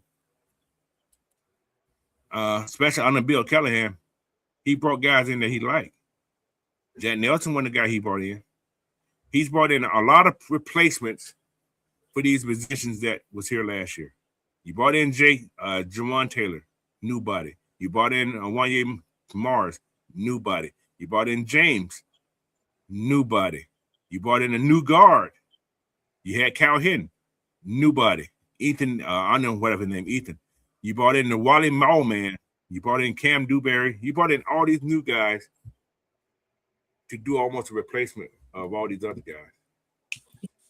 So a lot of things can happen on his old line too, especially all these young boys. And that Cam Dewberry, did he come from Georgia Tech? Where he come from? No, he came from Alabama. No, Alabama kid. Yeah. Kid. 332 pounds. Those are the kind of guys he liked. You brought in a Raleigh Wallman, 6'8", 3-something-2. Big man. Yeah, they brought in a lot of big guys for Callahan to play with. Yeah, so they brought in these big guys. So you're going to see depth. You're going to see this O-line change as time goes on. Because Jake's what I think Jake put on a couple pounds again this year too. Because Jake was a low 300. So I think he's over 310 now. No, he's at 310 right now. So I think he's played lighter than that because of the outside zone thing they was doing. So, but yeah, what do you guys feel about the tight end situation? Do y'all think that Jack Villan kid has a chance to make this team? And Charlie Warner gone? I mean, we'll be talking about that last night. Yeah, yesterday, yeah. How strong you guys feel Charlie Warner gonna make the team? Not being that versatile. Oh, he definitely gonna make the team. That's why Ferguson got cut. We're gonna get an opportunity. We're gonna get an opportunity to see a lot that we didn't get to see with the previous dumbass regime on last year. Joshua Simon has an opportunity now to get in now. Yeah. Mm-hmm. So that's why I say Charlie Warner could be expendable. Hey, you're saying you're a little buddy. No, Simon gonna be that fourth tight end. I don't think we're gonna keep 4 tight ends though. We're gonna keep 4. Why not? The basket scheme is a tight end conducive type offense. Yeah. Yeah, we definitely keeping 4. So why not the rookie they brought in? What Ricky? Jack Villan. Yeah. Nah, It's gonna be some activity in that tight end room. Cause it's now or never for Simon. It's now or never. If he don't show nothing this year, he ain't gonna be there. I think he showed something last year a little bit, but then he didn't see no time because of our offensive guys didn't know how to scheme tight ends anyway. But that's another story. Right. Also, Hoop is gonna be important. Hoop is actually the better tight end room. He's been in the league longer than all these guys. If I think about it. Mm-hmm. Hopefully, he can show them how to be in the league long. Yeah. All right. I'm through with the rookies. Hoop is the Matt Ryan guy, so you can pretty much lock him in. Okay. All right. Got a couple more position battles. What? I can't even talk. What's gonna be the big? what's the biggest, the most competitive room that you guys feel that's on the Falcons got to be worried about? What's gonna be the most competitive room? Receiver. You said receiver. Linebacker. What about you, Big Will? Receiver and linebacker. But that DB room gonna be interesting.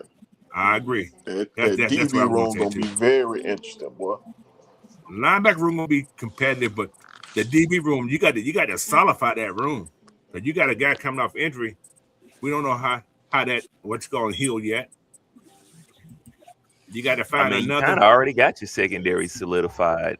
Terrell. You do. Watts and Jesse. You really only got to figure out and I mean, for right now, it is Mike Hughes number 2. So you already kind of got that settled. You just got to figure out whether or not Avion is gonna come in and force you to put him out there and take that's the thing right there. As well as last year, when Billy went down, luckily, I hate people to talk about. Luckily, we had D. Afro last year. Yeah, we're lucky we had it because you had nobody else who could play that position well. I hate to say, all the people didn't like D. Alfred. What he did last year got him paid. I hated got him paid good too. I hated that we ain't bring D. Alfred back, but once they drafted Avion, they replaced that real quick. But D was gone before they drafted Avion. We didn't know. Yeah, I know. That's what I'm saying. When they drafted Avion, that made the replacement real quick because he basically the same type, but he is a little bit farther along than Alfred World. I ain't gonna say that. D defined his game, man. D was a multi-tool guy too, also. And Avion had to train to play that slot, though. I think more. No, you meant what they were saying that Avion was good at. He was good outside and inside. Yeah, that's in college. I'm just saying. That's the same thing they said about Clark Phillip too. Don't do that. Clark Phillip got drafted by the wrong regime. That's what happened with him. Well, don't do that. He got ruined. He wasn't good, but he wasn't good at both. He was good in college at both, right? He was good. Don't do that, coach. Don't do that, coach. Don't do that. Hey, like Benny, what's called said. I heard that before. You know what I'm saying? I heard that before. So it gonna be like I said. I like Billy, but Billy got to be a heck. He can't come out there and trying to rush back either. He has to take his time and heal completely, man. Because that Achilles ain't no joke, but that thing can pop quicker. So, but they say he's out there doing a little jogging and so on and so on. He's out there. Yeah, he's gonna rush him anyway. He been on the treadmill and on the track. Yeah. So, but can he cut? Can he do all that stuff? It's yet to be seen. Hold on. No, bro. I don't know. I see what you're saying about Ernie. No, man. That boy, he disappointed me. Yeah. Big Ernest Green from Georgia. No. For For you to get Ernest Green from Georgia, that means you gotta be picking early in the draft. And Ernest Green better show that he can play that tackle correctly.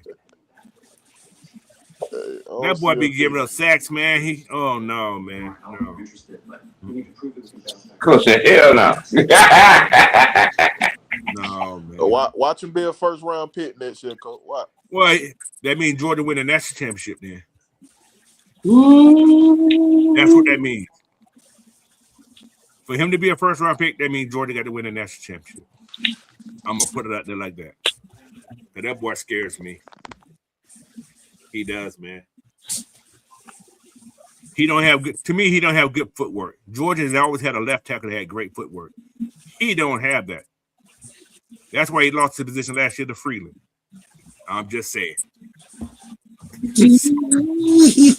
I'm just saying. But anyway, he's cutting deep. I watched this kid. He did have one. His freshman year, he was better because you had everybody else who was inside of him was great. He did a good job. He does have a national championship though. I gotta get in there. He does have one. But man, that boy be scaring me out there, man. But we drafted him.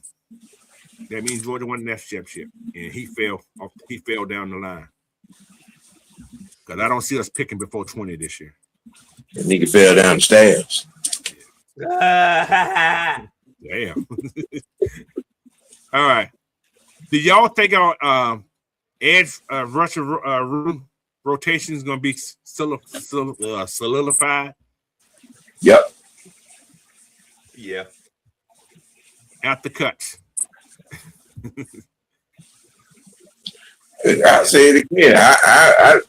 I don't wish to be a defensive coach in this camp.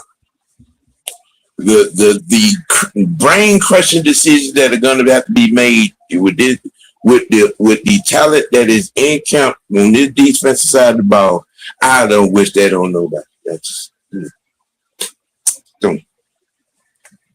You got some gems. You got some.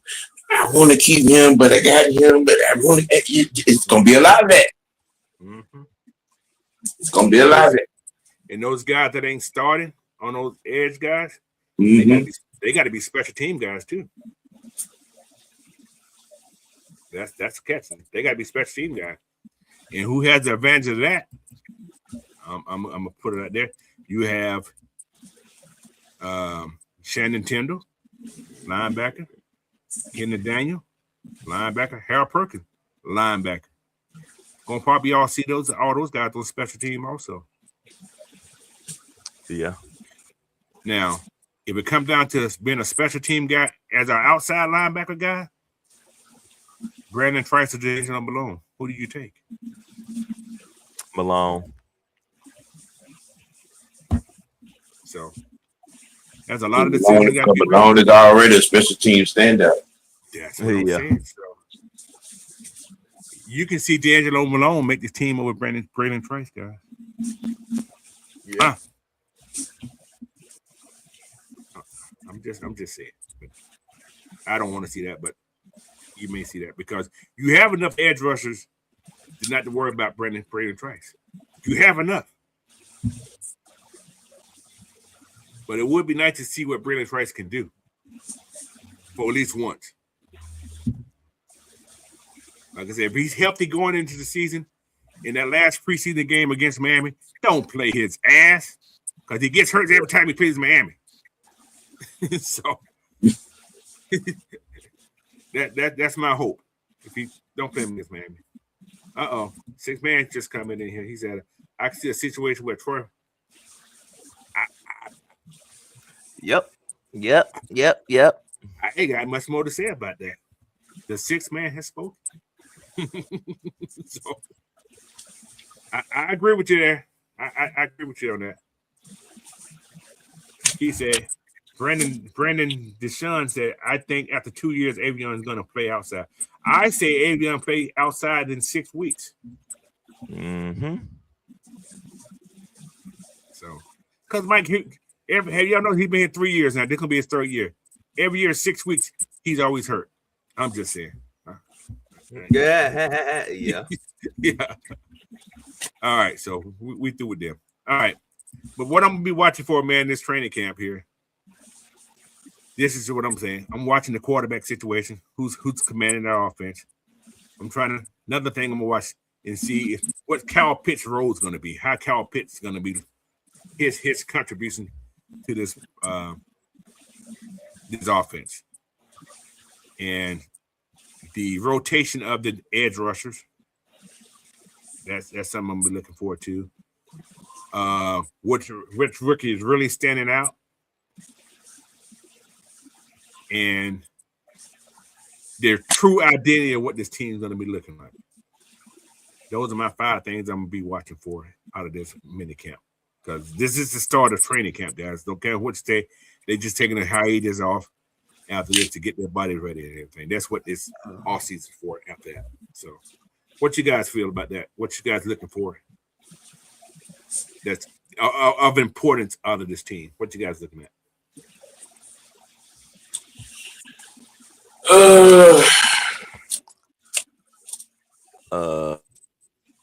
Jack Nelson, Joshua Simon, Raylan Trice, Okay.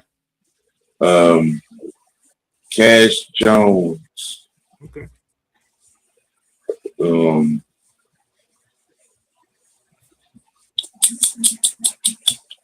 Chris Blair. Oh, yeah, definitely. I think I want to see the matrimony of our quarterbacks too. See where we are with that for down the line, especially because down the line we gotta get that straight. We gotta get on the ball. Man. Get on the ball, y'all. Well, with the veteranism of this offensive coaching staff, I think that's. Look up that word. Veteran. Huh? I gotta see that. It sounds good. I gotta see that a real word. It sounds like a made up word. I gotta look that up. Hey, the veteраnism. I mean, you know, the Callahan, the Van Pelts, the passing game coordinator. All those guys have multitude of experience. I don't think that. I mean, it's serious, but I don't think it's, you know what I'm saying, rain the alarm serious. As far as the quarterback position is concerned, you know, especially with a veteran quarterback like Tua in here, I'm comfortable with how things are being handled. Yeah. All right. Brandon DeWitchcliffe said he don't think Pitts hit his ceiling. You guys feel that? Has he hit his ceiling yet? Nope.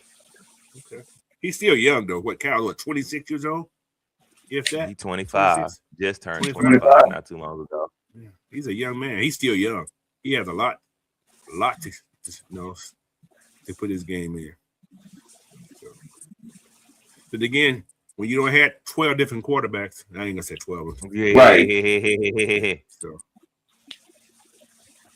you know. Yeah, so what about you, Big Will? What are you looking your focus point is going to be on for this mini camp in the off season and so on going forward? Oh man. I think I'm just looking at it all in the entirely, you know what I'm saying, the entire picture, man. I want to see how competitive this team is. I want to see if they gonna do this regime play their players in the preseason or what. I want to see. It's just a lot of things to look forward to, man. I'm just looking forward to the competition. How important is it that they play in the preseason for all you guys? What you guys feel?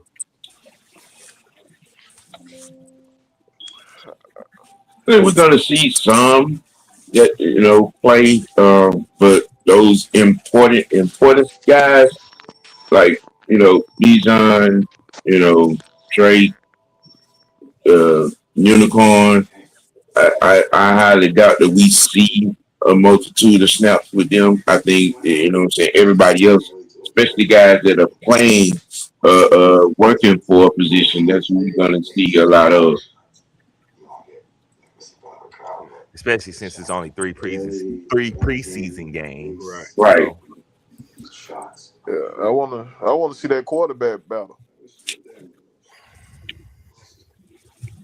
But how much do you okay? How much you need to see in preseason of the quarterback battle? Because they had those 2 joint scrimmages, which are pretty much But live stuff. we know the joint scrimmages are controlled. I want to see where it's not controlled when you got guys trying to make a team that trying to rip your head off. How you react with that? That's what I want to see. We know you control them joint practices, but that preseason you ain't controlling none of that. I want to see how you react when they really trying to come tear you up. I got this question for you. I feel what you said. Now, how strong do you think our pass rush and our D line is going to be? I think that might be a big strength for us. Okay. I think we pick up where we left off last year. So you saying our pass rush, our D line, and our pass rush can be top 5? Yeah. You remember we was top 5 at a point until the linebacker got hurt. Okay. Divine Diablo got hurt, then we dipped. Okay. Saying that, what you just said there, practicing 11 on them against that every day, although they're not going to knock you on your ass, is that getting them ready? Yeah. Remember the defense dominated the offense all last year in playoffs. That was a theme. Yeah. You feeling what I'm saying? Is that getting them game ready? Especially if they're running. It's getting them ready, but remember what we heard from Michael Turner, man. They need that preseason to get them juices flowing. The only way you get better at football is to play football. So, like, even if you ain't got them out there for a couple plays, just to get that blood running, you know what I'm saying? Get them out there. I feel that. Yeah, I agree. But this is the thing between what Michael Turner saying and what we're saying now. These guys ain't built like that no more. They're not built that way no more. You guys, you feel what I'm saying? They're not built that way. Like that. Yeah, they made with soft hands. Yeah, they got a lot of butter that ain't been churned a lot. You know, they got that soft butter. They ain't got that hard butter. You got some mom that's like that. You know what I'm saying? So, yeah. The concussion protocol has changed the way the game is being played. Exactly. Yeah, it's changed the way the game is being played and monitored. So, I mean, you know. And as a person that grew up on watching these nasty Raiders and Steelers and Dolphins and Browns team back in the day, the game ain't like that. Exactly. You got some that play their players and some that don't. You got examples both ways. It's just how well do you prepare your team? That's exactly what it is, and that's based on coaching. Number one, right? And we thought. I ain't gonna say we thought. Well, we assumed. That's what I'm saying. We assumed when Mr. Jordan was on the sideline that he had this team prepared. He talked a good game like he had them prepared, but the visual aspect of that didn't work out that way.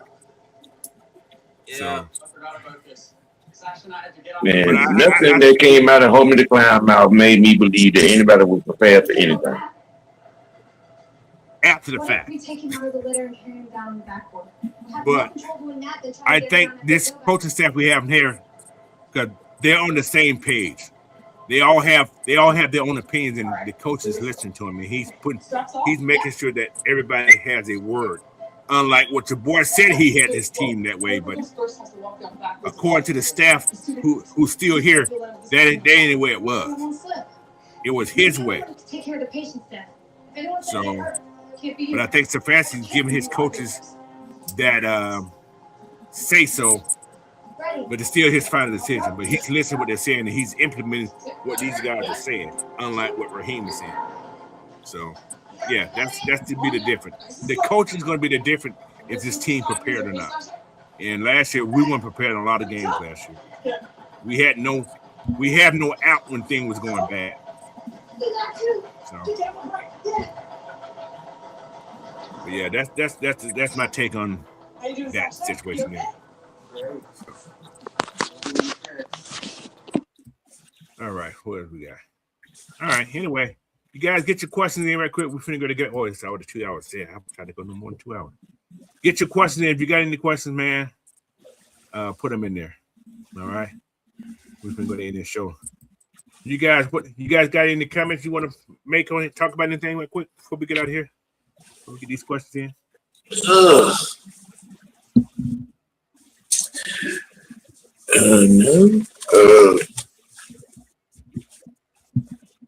Shit. Got the UFL championship game today. Who's in the championship? I haven't been following. Louisville, DC and Louisville. Did one of those teams make the championship last year? DC. Okay, that's what I thought. Yeah, okay. So And DC, you would think that DC would be the favorites, but they done got their butt kicked by Louisville twice this year. Who is led and head coached by our very own Chris Redmond? Is that right? Yeah. Okay.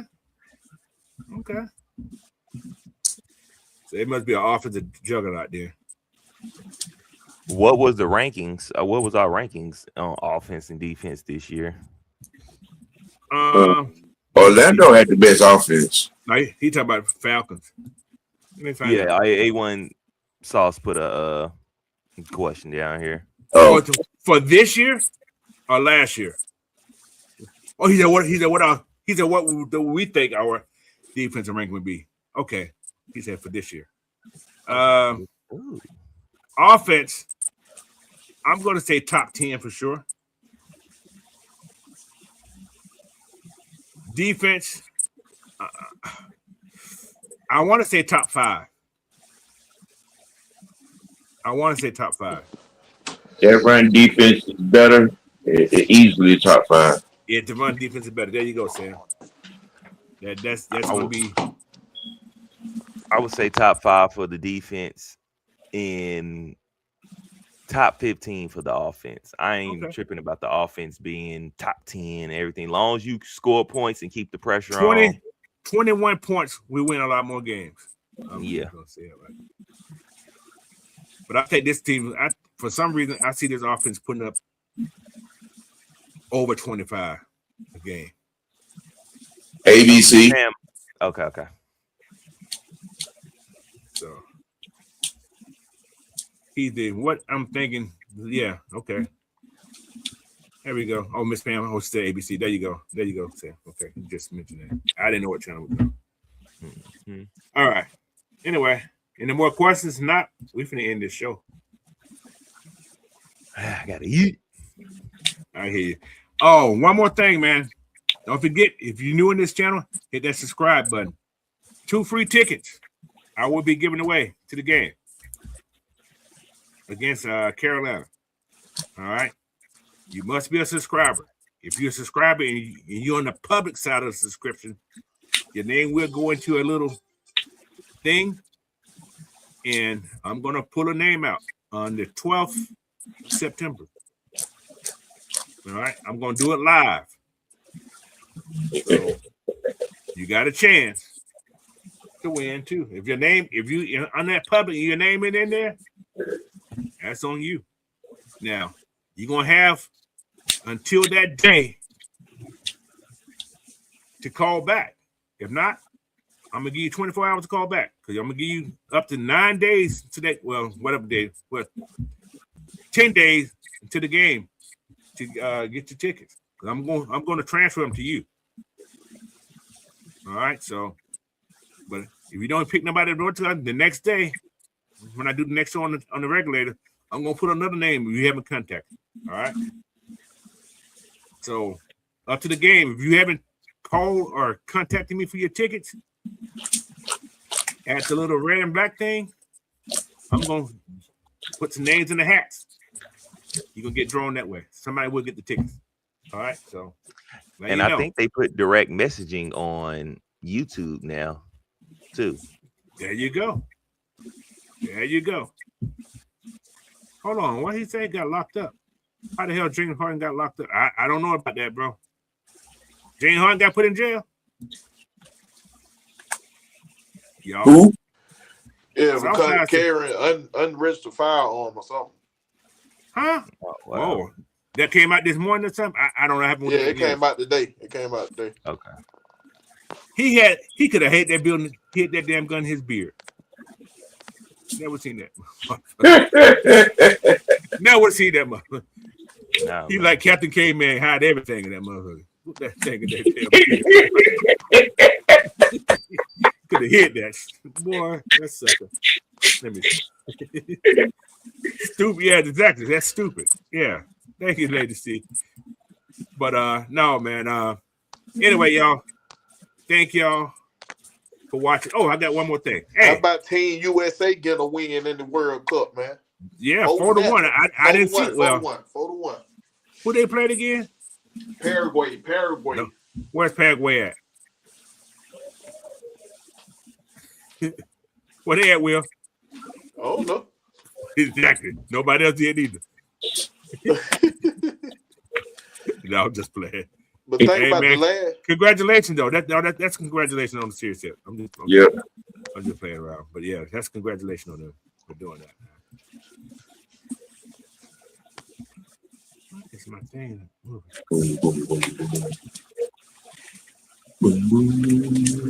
right. What? I'm missing something. I can't find all my shit. Hey, baby. Hey. Me and the girls How y'all doing? I just heard all the. Hey, lady. No. Who they? That's you, Fresh. Nah, that's Sam. That's Sam. Sam. I just said, hey. They said, hey. I'm saying, hey to their ass too. I don't know who they were. Anyway, y'all. Thank y'all.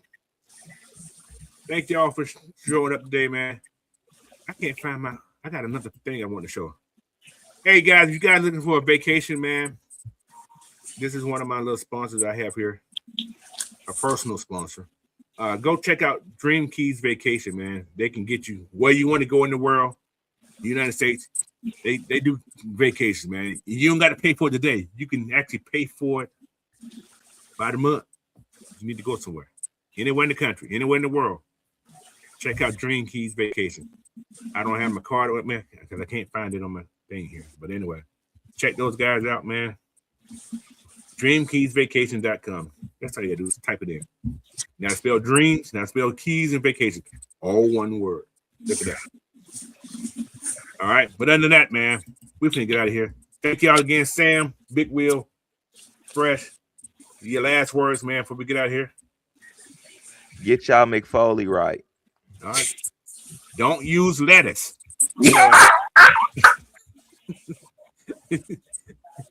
All right. Mr. White, go ahead. Yeah, man, y'all pull up Miss White Network, man, at 3 o'clock for that UFL championship game. Doing live watch. DC and Louisville for the third time this season. The drama is premium. Can they win 3 in a row? How many times would DC turn the damn ball over? Fresh. Damn, ain't no telling.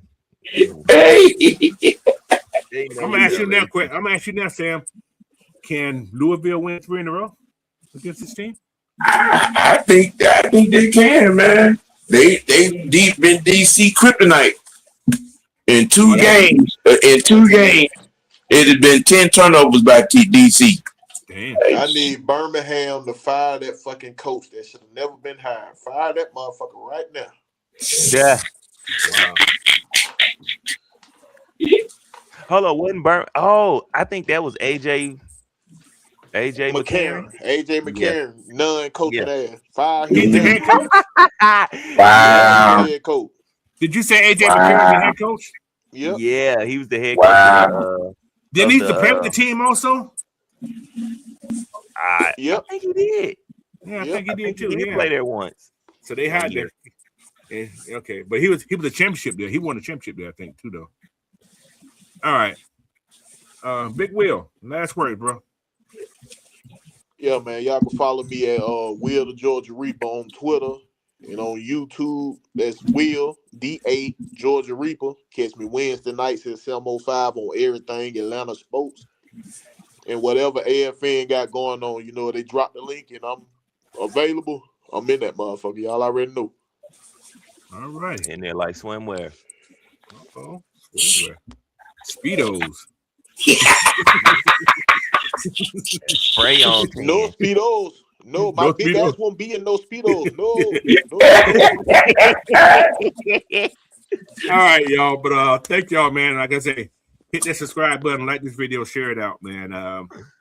Had a great rest of y'all Saturday. Until tomorrow morning, regulator show. I'll see y'all there. Peace.